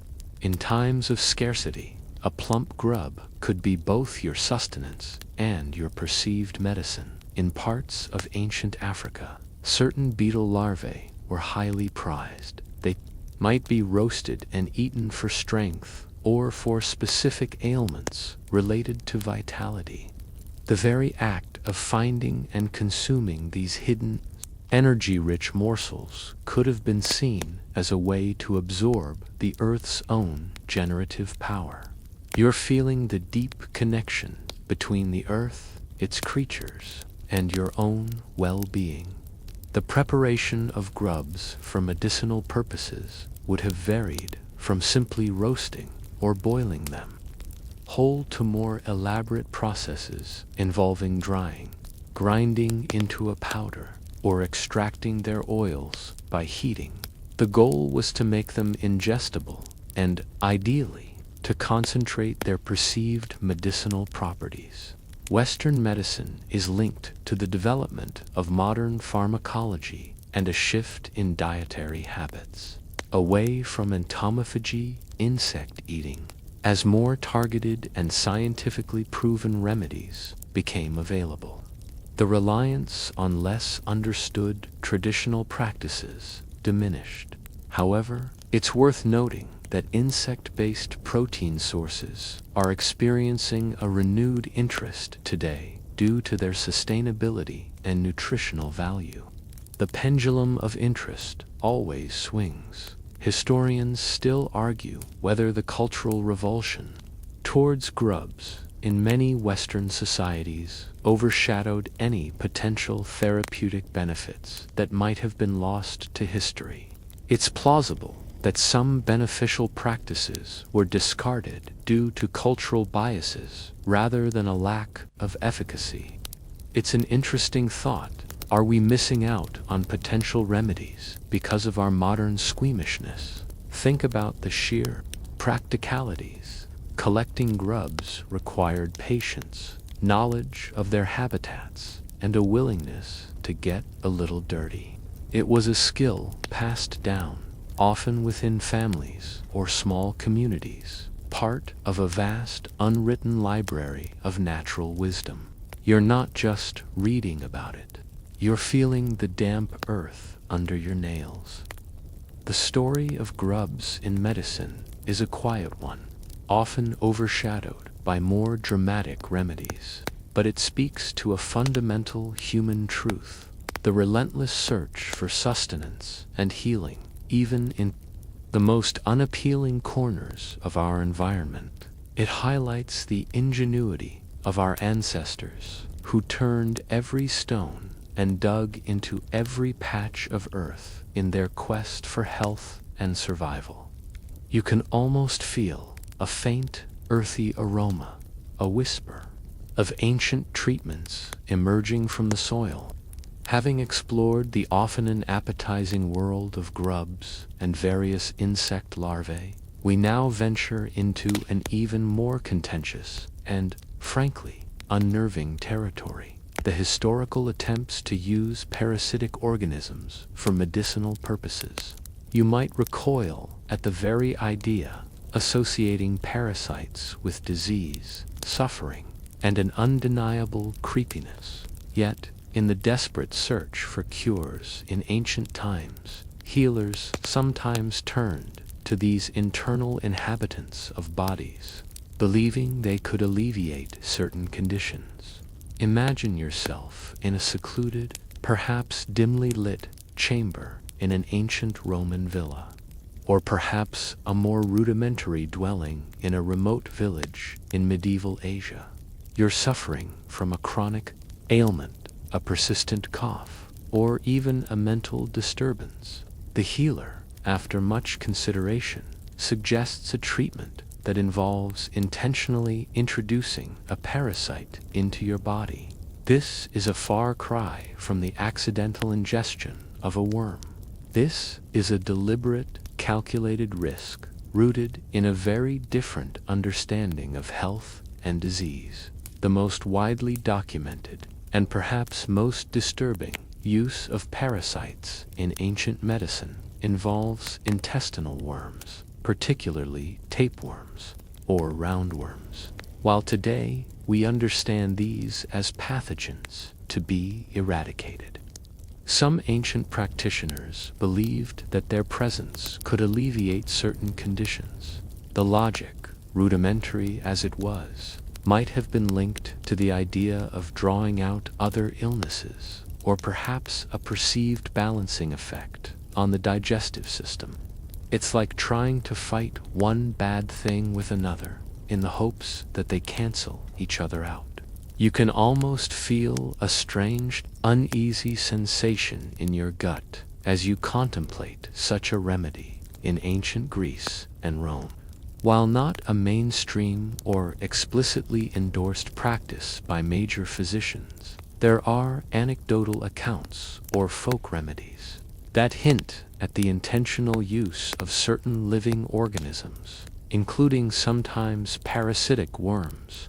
The concept of purging the body of bad humors was central to ancient Greek medicine, and sometimes this purging was interpreted very literally. A living organism that could pass through the digestive system, taking impurities with it, might have been seen as a crude form of internal cleansing. A particularly quirky tidbit is the historical belief that some mental illnesses, particularly those involving unusual behaviors or obsessions, were caused by internal worms or spirits that needed to be expelled. In this context, remedies that induced vomiting or purged the bowels, sometimes with the intended side effect of expelling worms, were prescribed. While the worms might have been a secondary target, their expulsion would have been seen as a clear sign of success, reinforcing the belief in the treatment. It's a bit like believing your car will run better if you just yell at it loud enough, and then it coincidentally starts working. Historians still argue whether the intentional introduction of parasites was a truly widespread and accepted medical practice, or if it was confined to the fringes of folk medicine and highly desperate situations. The lack of clear, consistent documentation from mainstream medical texts suggests it was likely a less common, more controversial practice, possibly arising out of extreme desperation when all other remedies failed.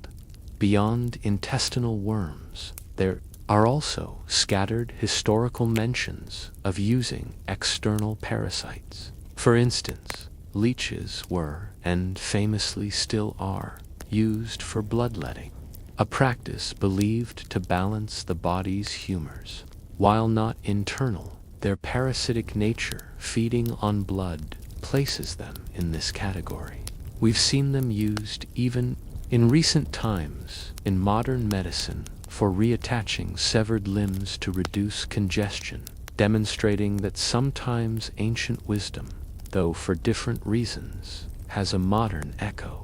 You can almost feel the gentle tug as a leech begins its work, an eerie yet potentially beneficial sensation. In some traditional societies, the observation of animals being naturally infested with certain parasites might have led to a curious leap in logic. If an animal can tolerate or even thrive with a certain parasite, perhaps humans could too, and maybe even benefit. This is another facet of sympathetic magic, where the resilience of the host animal is believed to transfer to the human. The risks associated with intentionally introducing parasites were, of course, enormous. Without any understanding of pathogenicity, sanitation, or sterile techniques, these practices could easily lead to severe infections, exacerbated illness, or even death. A cure could quickly become far worse than the disease itself. It highlights the incredibly dangerous landscape of ancient medicine, where trial and error often came at a very high price. Think about the sheer leap of faith involved for the patient to willingly ingest or allow a parasitic organism to enter your body. Knowing the discomfort and potential dangers speaks volumes about the level of suffering and the desperate hope for relief in ancient times. It's a stark contrast to our modern expectation of sterile, safe, and regulated medical procedures. The decline of parasite-based remedies in mainstream medicine is a direct consequence of the scientific revolution, particularly the understanding of infectious diseases and germ theory. Once it was understood that parasites cause disease rather than cure it, their intentional use was rightly abandoned. The emphasis shifted from expelling bad humors to eradicating specific pathogens. However, a fascinating parallel in modern medicine exists in the realm of helminthic therapy, where scientists are cautiously exploring the intentional introduction of certain non-pathogenic parasitic worms helminths in highly controlled clinical settings to treat autoimmune diseases like Crohn's disease and multiple sclerosis. The theory is that these worms, by modulating the host's immune system, can reduce chronic inflammation. Historians still argue whether this modern research validates, in any way, the intuitive but unscientific reasoning of ancient practitioners, or if it's merely a coincidental overlap of concept with entirely different scientific underpinnings. It's a delicate and highly experimental field, far removed from the crude methods of antiquity, but it shows that the idea of using parasites for therapeutic gain, however controversial, hasn't entirely vanished. So, as you drift into a peaceful slumber far removed from the unsettling realities of ancient parasitic remedies, Consider the boundaries of human desperation and ingenuity. The historical use of parasites underscores the immense challenges faced by our ancestors in their quest for healing, and their willingness to explore every conceivable avenue, no matter how unsettling. It's a testament to the fact that medicine has always been a journey of discovery, sometimes through very murky waters, driven by the enduring hope for relief. You can almost feel a faint phantom itch, a ghostly memory of these peculiar historical treatments. From the unsettling depths of parasitic remedies, we now emerge into a realm that, at first glance, seems even more counterintuitive: the deliberate use of scorpion stings and their venom in ancient medicine. You might instinctively flinch at the mere mention of a scorpion, picturing its arched tail and potent sting, a creature of arid lands and nocturnal menace. Yet, for some ancient healers, this feared arachnid was not just a threat, but a source of powerful, albeit dangerous, therapeutic potential, particularly for pain relief and specific ailments. Imagine yourself in the sun-baked landscapes of ancient Egypt, or perhaps the arid regions of Mesopotamia. You're suffering from excruciating, persistent pain, perhaps a chronic headache, or even the lingering agony of a nerve disorder. Traditional remedies have offered little solace.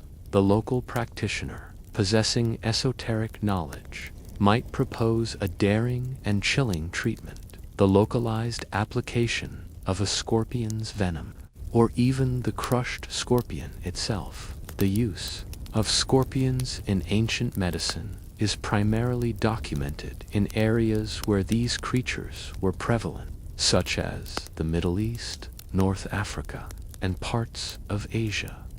The rationale was often rooted in the principle of like cures, or a belief in the ability of a potent substance to counteract an equally potent ailment. If a scorpion sting could induce intense pain, perhaps its venom, in controlled doses or specific preparations, could also alleviate pain or draw out negative influences. It's a bold, high-risk strategy, isn't it? You can almost feel the sharp, sudden jolt of a scorpion's sting, a sensation deliberately invoked for healing. In ancient Egypt, scorpions were often associated with powerful deities, both protective and destructive. Their venom was sometimes incorporated into magical and medicinal incantations, or the scorpions themselves were dried and ground into remedies. For instance, texts hint at their use for various pains, fevers, and even for their perceived ability to act as an antidote to other poisons. A fascinating, counterintuitive leap. The very danger of the scorpion imbued its remedies with a powerful, almost mystical efficacy. In traditional Chinese medicine, TCM scorpions, specifically their dried bodies and venom, were, and to some extent still are, used to treat conditions characterized by wind, such as convulsions, tremors, epilepsy, facial paralysis, and stubborn pain. The scorpion's swift, striking movement and its paralyzing venom were seen as symbolic of its ability to quell wind and stop involuntary movements. Imagine a carefully dried scorpion, perhaps its tail removed, being ground into a fine powder, ready to be incorporated into a complex herbal formula. Historians still argue whether the perceived benefits of scorpion venom were solely due to a powerful placebo effect, or if the venom contains compounds that, in minute doses, could have genuinely analgesic, pain-relieving, or anticonvulsant properties. Modern research has, in fact, isolated various peptides from scorpion venom with analgesic, anti-inflammatory, and even anti-cancer properties. So, while ancient practitioners didn't understand the biochemistry, their empirical observations might have, in some instances, tapped into a genuine pharmacological effect. It's like firing a shotgun at a target and accidentally hitting the bullseye.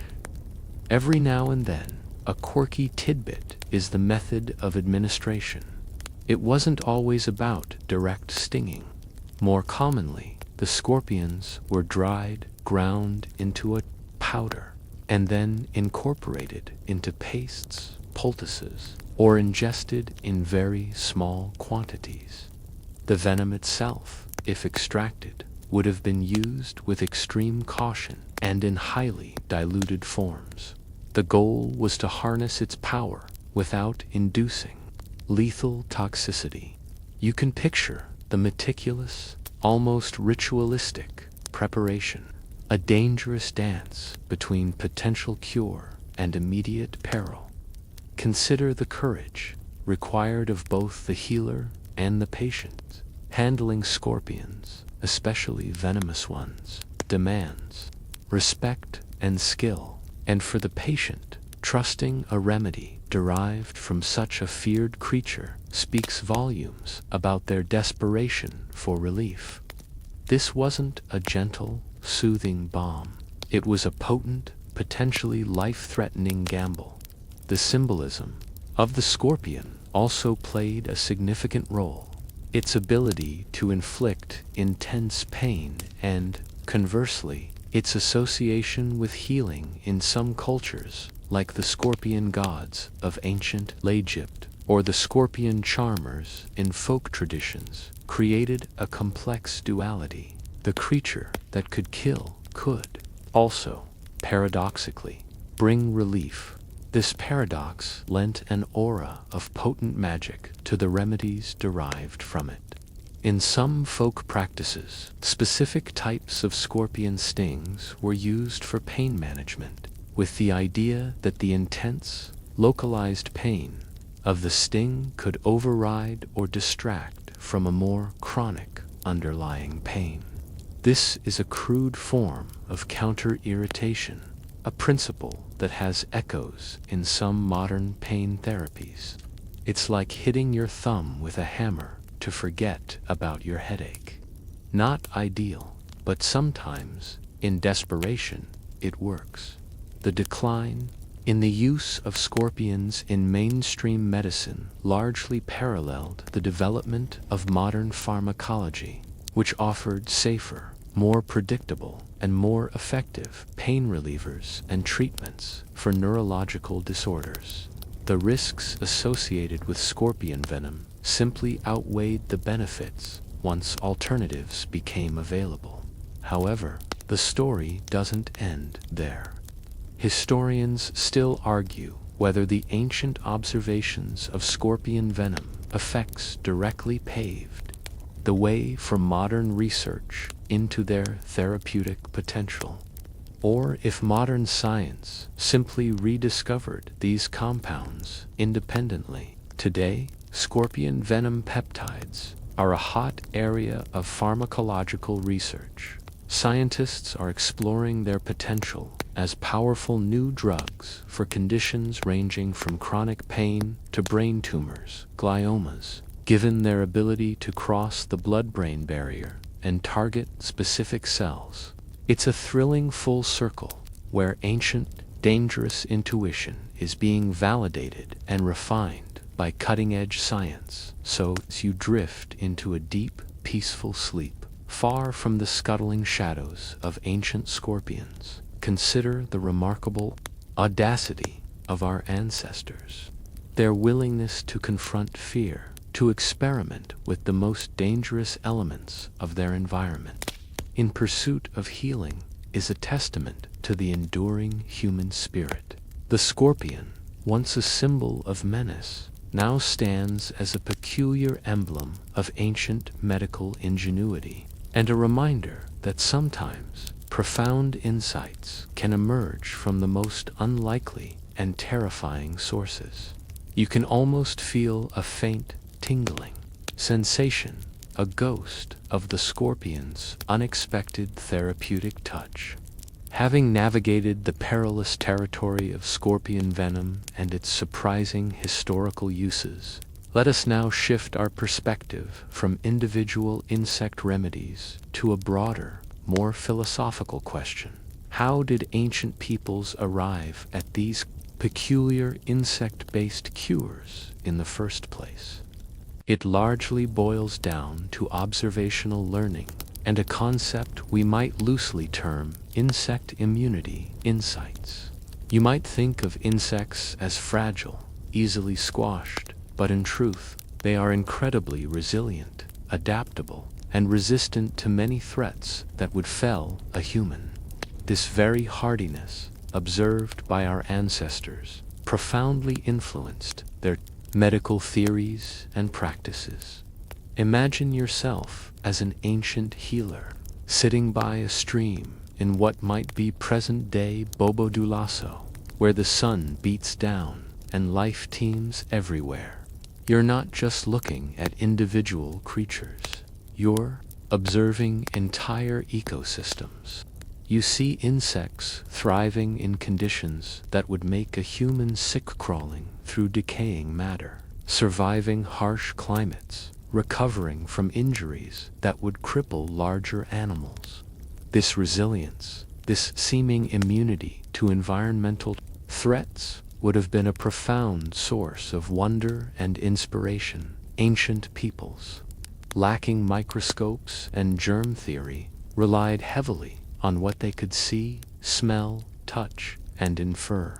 If a creature could live in seemingly unsanitary conditions and still appear robust, perhaps it possessed an inherent strength or cleanliness that could be transferred. If an insect quickly healed from a visible injury, might its essence aid in human healing? This was not scientific methodology as we understand it, but rather a form of empirical, intuitive reasoning, deeply rooted in their worldview. Consider the common fly again, buzzing around decaying organic matter, seemingly unaffected. To an ancient mind, this might not have immediately suggested disease transmission, but rather an ability to process unclean substances without succumbing to them. This observation could have led to the belief that the fly, or its products, possessed a protective quality, a kind of internal resilience that could be imparted to a sick human. You're trying to understand how nature works, based solely on what your senses tell you. This leads us to the concept of insect immunity insights. Our ancestors witnessed insects survive plagues, droughts, and various injuries. They saw certain insects coexist with bacteria and fungi that would harm humans. While they didn't know about antimicrobial peptides or complex immune systems, they observed the outcome of this biological resilience. This observation likely led them to infer that insects held a secret to overcoming disease and injury. It's like seeing a tiny, invincible warrior and thinking, how can I get some of that? Historians still argue whether these observations were systematically recorded and analyzed, or if they were primarily anecdotal and passed down through oral traditions. While formalized medical texts did exist in some advanced civilizations, much of the knowledge regarding insects in medicine likely resided in the realm of folk wisdom, passed from healer to apprentice, from elder to child. This makes precise attribution and understanding of the why often challenging, but the sheer persistence of these practices suggests a strong belief in their efficacy. A quirky tidbit related to this is the observation of insects self-medicating. While hard to prove conclusively in ancient contexts, many insects naturally produce antimicrobial compounds as part of their defense mechanisms. For instance, certain ants secrete formic acid, which acts as an antiseptic. Bees produce propolis, a potent antimicrobial resin. Ancient healers might have observed these natural defenses in action, perhaps seeing a wound on an insect-infested plant heal more quickly, or a specific insect appearing resistant to a localized blight and drawn a connection to human health. It's a leap, but an understandable one for their time. Think about the sheer diversity of insect life. Every species offered a unique set of observable traits: the industriousness of the ant, the rapid transformation of the butterfly, the buzzing energy of the bee, the hardiness of the beetle. Each of these perceived qualities could be linked through sympathetic magic to a desired therapeutic outcome in humans. If a spider could spin an incredibly strong web, perhaps its essence could strengthen a weak body. If a locust could devour everything in its path, perhaps it could clear blockages. This wasn't necessarily scientific. It was a deeply interconnected way of seeing the world. The environment of Bobo Dulasso, rich in diverse insect life, would have provided countless opportunities for such observations. Imagine the local healers, intimately familiar with every creature in their surroundings, watching and learning from the natural world. They weren't just treating symptoms. They were engaging with a holistic understanding of life, where the health of the individual was inextricably linked to the health of the environment and its inhabitants. The role of accidental discovery cannot be overstated. Someone, somewhere, might have accidentally applied a crushed insect to a wound and observed an unexpected improvement. This positive reinforcement, even if coincidental, would have led to further experimentation and the gradual integration of the practice into the local healing tradition. It's a pragmatic approach, born of necessity and curiosity. The transmission of this knowledge was crucial. Without written language in many early societies, or widespread literacy even where it existed, medical wisdom was often experiential and oral. This meant that the nuances of insect collection, preparation, and application were carefully demonstrated and memorized. It created a strong, often localized, tradition of insect-based medicine that persisted for generations.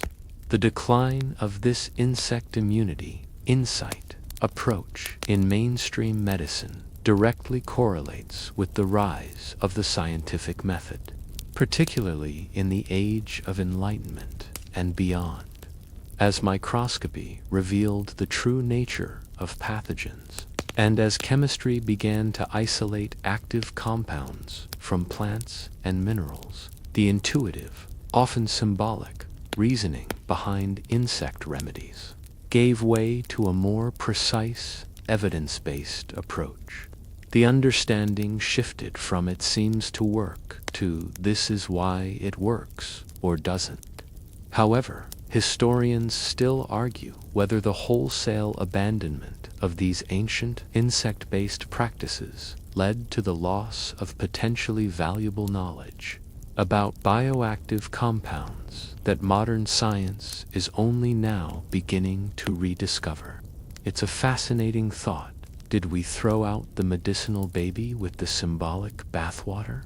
Modern ethnobotany and ethnopharmacology often look to traditional remedies, including those involving insects, as starting points for new drug discovery. It's like a massive, ancient library filled with forgotten remedies, waiting to be deciphered by modern molecular biology. So, as you drift into a deep, peaceful sleep, consider the humble insects that surround us. For ancient peoples, their very existence, their incredible resilience, and their diverse behaviors offered profound insights into health and healing. They were not just pests, they were teachers, inspiring a unique branch of medicine rooted in deep observation of the natural world. You can almost feel the quiet hum of observation, the whisper of ancient minds trying to understand the secrets of life and immunity from the tiniest creatures. From the fascinating insights drawn from observing insect resilience, we now witness a gradual yet profound shift. The transition from these ancient, often peculiar, folk remedies to forgotten formulas. As civilizations advanced, as knowledge systems became more formalized, and as the seeds of scientific inquiry began to sprout, many of the insect-based medical practices that had sustained humanity for millennia began to recede into the shadows, replaced by what was perceived as more sophisticated, or at least more palatable, forms of healing. Imagine yourself in a bustling European university in the 16th century. The air is thick with the scent of parchment and newly printed books. Learned scholars are poring over anatomical diagrams and herbal pharmacopoeia. The emphasis is shifting from empirical observation and sympathetic magic to a more systematic classification of diseases and treatments, often influenced by the revival of classical Greek and Roman texts, but with an emerging rationalist approach. The village wise woman's cockroach concoction, or the tribal elder's ant sutures, now seem quaint, unscientific, perhaps even barbaric. The primary driver for this decline was the slow but steady emergence of germ theory and a more rigorous understanding of anatomy and physiology, as people began to grasp that diseases were caused by microscopic organisms or specific dysfunctions within the body, rather than bad humors or malevolent spirits. The intuitive, often symbolic, reasoning behind insect remedies lost its intellectual footing. The idea of placing an unsterilized spiderweb on a wound became less about stopping bleeding and more about introducing harmful bacteria. You can almost feel the shift in intellectual currents, a new way of seeing the world taking hold. The rise of chemistry also played a significant role, as chemists began to isolate active compounds from plants and minerals, creating more predictable and potent medicines. The crude, often inconsistent preparations derived from insects seemed less appealing. Why bother with a dangerous beetle paste when you could synthesize a more controlled blister-inducing agent? This move towards standardization and purity was a hallmark of emerging modern medicine. Consider the increasing cultural aversion in many societies towards insects, particularly in the West. As urbanization grew and living conditions improved, at least for some, the close, often unavoidable, interaction with insects diminished for many. They became associated primarily with pests and disease, rather than potential healers. The idea of ingesting a cockroach or applying maggots became socially unacceptable, a mark of the uneducated or the desperate. This cultural shift, while not directly scientific, certainly hastened the abandonment of many insect-based practices. Historians still argue whether the abandonment of these insect-based remedies was a purely rational progression based on scientific advancement, or if cultural biases and a desire to distance enlightened medicine from primitive folk practices also played a significant role. It's likely a complex interplay. While many insect remedies were indeed ineffective or dangerous, some potentially beneficial compounds might have been prematurely discarded due to their unsavory origins or cultural perceptions. It's like clearing out an old attic. You get rid of a lot of junk, but you might accidentally throw away a valuable antique. A quirky tidbit that illustrates this transition is the fate of Cantherodon. Remember our blister beetles. While its use as a general blistering agent declined, its chemical properties were understood, and for a period, purified Cantherodon was still used in very specific medical contexts, like the removal of warts. It moved from a crude whole insect remedy to a more refined, chemically understood pharmaceutical. This is a clear example of a folk discovery being partially integrated into the new scientific framework before eventually fading out as even better options emerged. The development of professionalized medicine also contributed to the decline. As physicians became more educated in universities and hospitals, they sought to distinguish themselves from traditional healers and folk practitioners, adopting practices perceived as primitive or unscientific would have undermined their emerging professional status. The practice of medicine became more exclusive, moving away from the accessible, home-based remedies in many parts of the world, particularly in colonized regions. Western medical practices were actively promoted, often at the expense of indigenous healing traditions.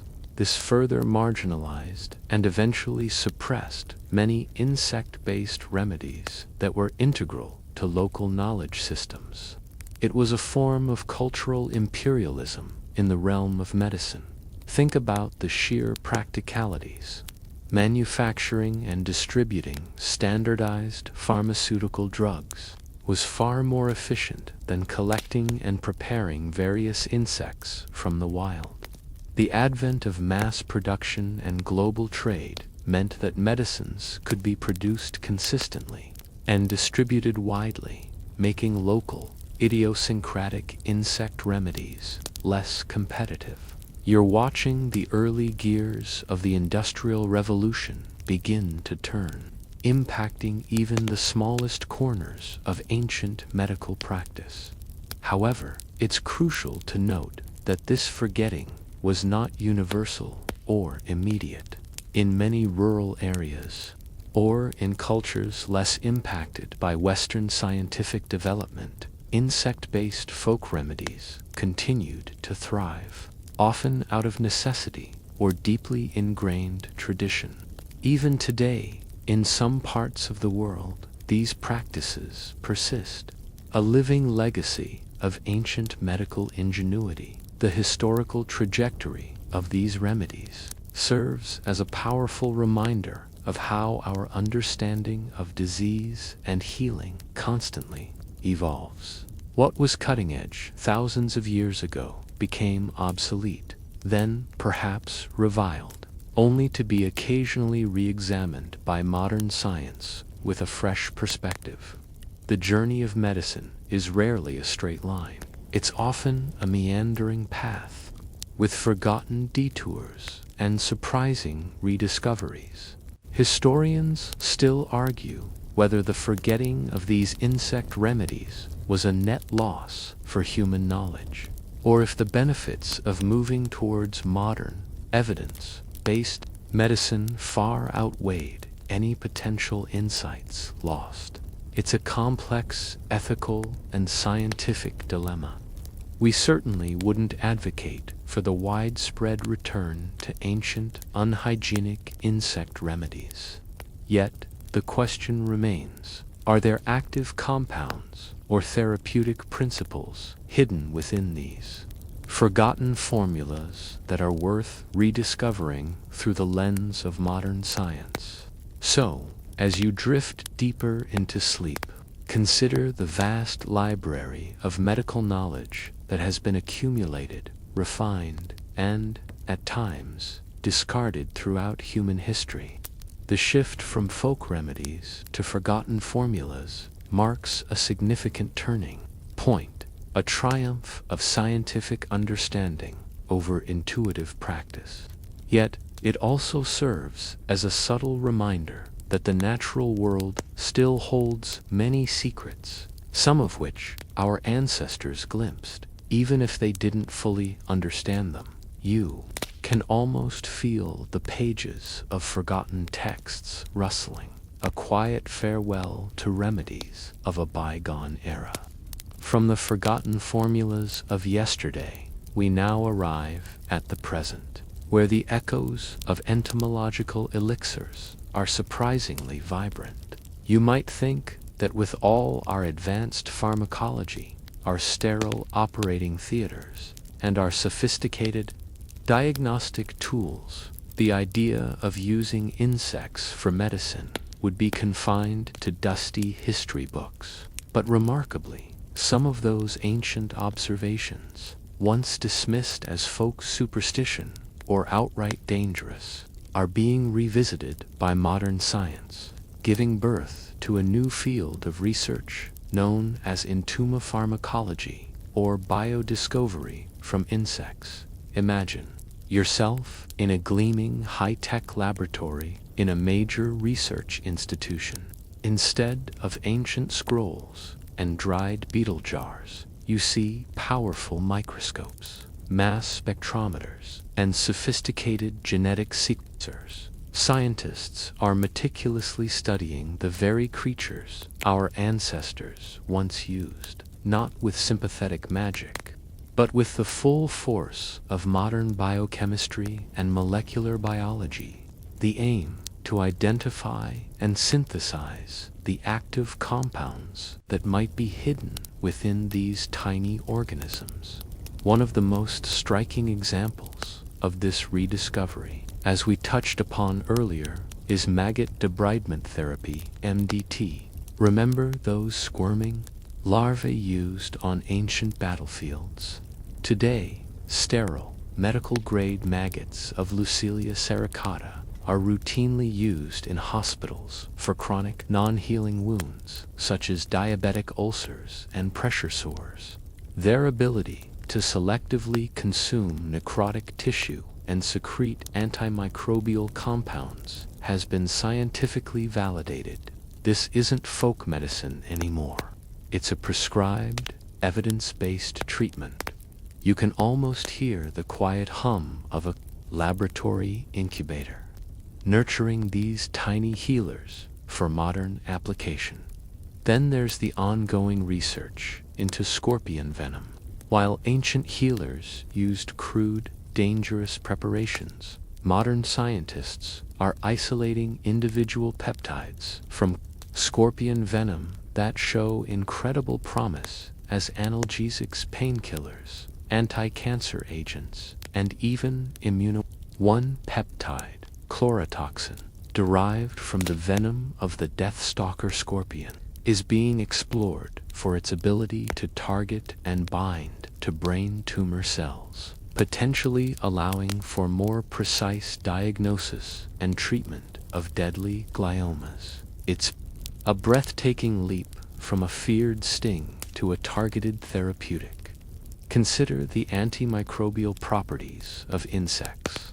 Our ancestors observed insects thriving in environments teeming with microbes.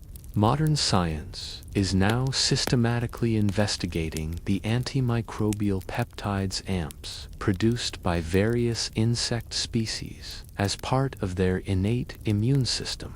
These AMPs represent a potential new class of antibiotics desperately needed in an era of growing antibiotic resistance. Imagine a world where the next generation of life-saving drugs comes not from a petri dish, but from the humble immune system of a beetle or a fly. Historians still argue whether this modern rediscovery is a direct validation of ancient knowledge, or if it's merely a coincidental convergence. where science independently arrives at similar insights through entirely different methodologies. It's a bit of both. The ancient practices sometimes pointed to a source, even if the why was wrong. Modern science then steps in to explain the actual why. It's like an ancient map leading to a treasure, but you need a GPS and a metal detector to actually unearth it. A quirky tidbit: the incredibly strong and biocompatible nature of spider silk is a major area of research. While ancient peoples used it as a crude bandage, material scientists are now working to synthesize or genetically engineer spider silk proteins for use in advanced wound dressings, surgical sutures, and even nerve regeneration, where your stitches are made from nature's strongest fiber, inspired by an ancient observation. The concept of using bee products has also endured and gained scientific validation. Honey's antibacterial properties are now well understood and utilized in medical-grade honey dressings. Propolis is studied for its anti-inflammatory, antimicrobial, and even anti-cancer properties. Royal jelly is still explored for its nutritional and potential health-boosting effects. The bee, truly, continues its role as a miniature pharmacist. This renewed interest isn't just about finding active compounds. It's also about understanding the evolutionary resilience of insects. How do they resist infections so effectively? The answers to these questions could provide novel strategies for human health. It's like studying a perfectly adapted survival machine to learn its secrets. The field of biomimicry also draws inspiration from insects, not just for medicine, but for engineering and technology. The ability of insects to survive extreme conditions, their intricate structures, and their unique chemistries are all being studied to solve human problems. It's a humbling thought that some of our most cutting-edge innovations might stem from observing the very creatures we once dismissed as mere pests. Historians still argue whether the ethical considerations of using insects in ancient times, for example, the pain of ant sutures, influenced the general move away from such methods, or if it was purely scientific advancement that drove the change. While ancient practitioners were often pragmatic, our modern ethical framework would certainly question many of their methods. The modern resurgence is strictly controlled, focusing on isolated compounds or sterile applications that minimize harm. So, the next time you see a fly, a beetle, or even a spider web, remember this journey from ancient, desperate remedies born of observation and necessity to modern scientific breakthroughs. Insects have played a surprisingly enduring role in the story of human health. They stand as a testament to the fact that the natural world is a boundless source of inspiration and healing, and that sometimes the most profound insights come from the smallest, most unexpected places. You're no longer just looking at a bug. You're seeing a living library of potential medicines, a whispered history of healing, and a promise for future discoveries. The world around you, even in its tiniest inhabitants, is rich with the echoes of ancient wisdom and the quiet hum of ongoing scientific exploration. The soft glow of your screen begins to fade, and the world outside your window grows quieter. The intricate dance of tiny creatures, once feared and revered as healers, now blends with the gentle murmur of the night. Their ancient secrets, once whispered through generations, now resonate with the quiet hum of scientific discovery, a lullaby. woven from millennia of human curiosity and the enduring resilience of life itself. Let the remnants of these stories drift away like motes of dust caught in a moonbeam, leaving behind only the soft embrace of calm. Your thoughts, like the wings of a butterfly, become lighter, softer, as you sink deeper into the quietude. Feel the weight of the day lift, replaced by a profound sense of peace. The world of tiny healers has done its work, guiding you gently towards the profound stillness of sleep.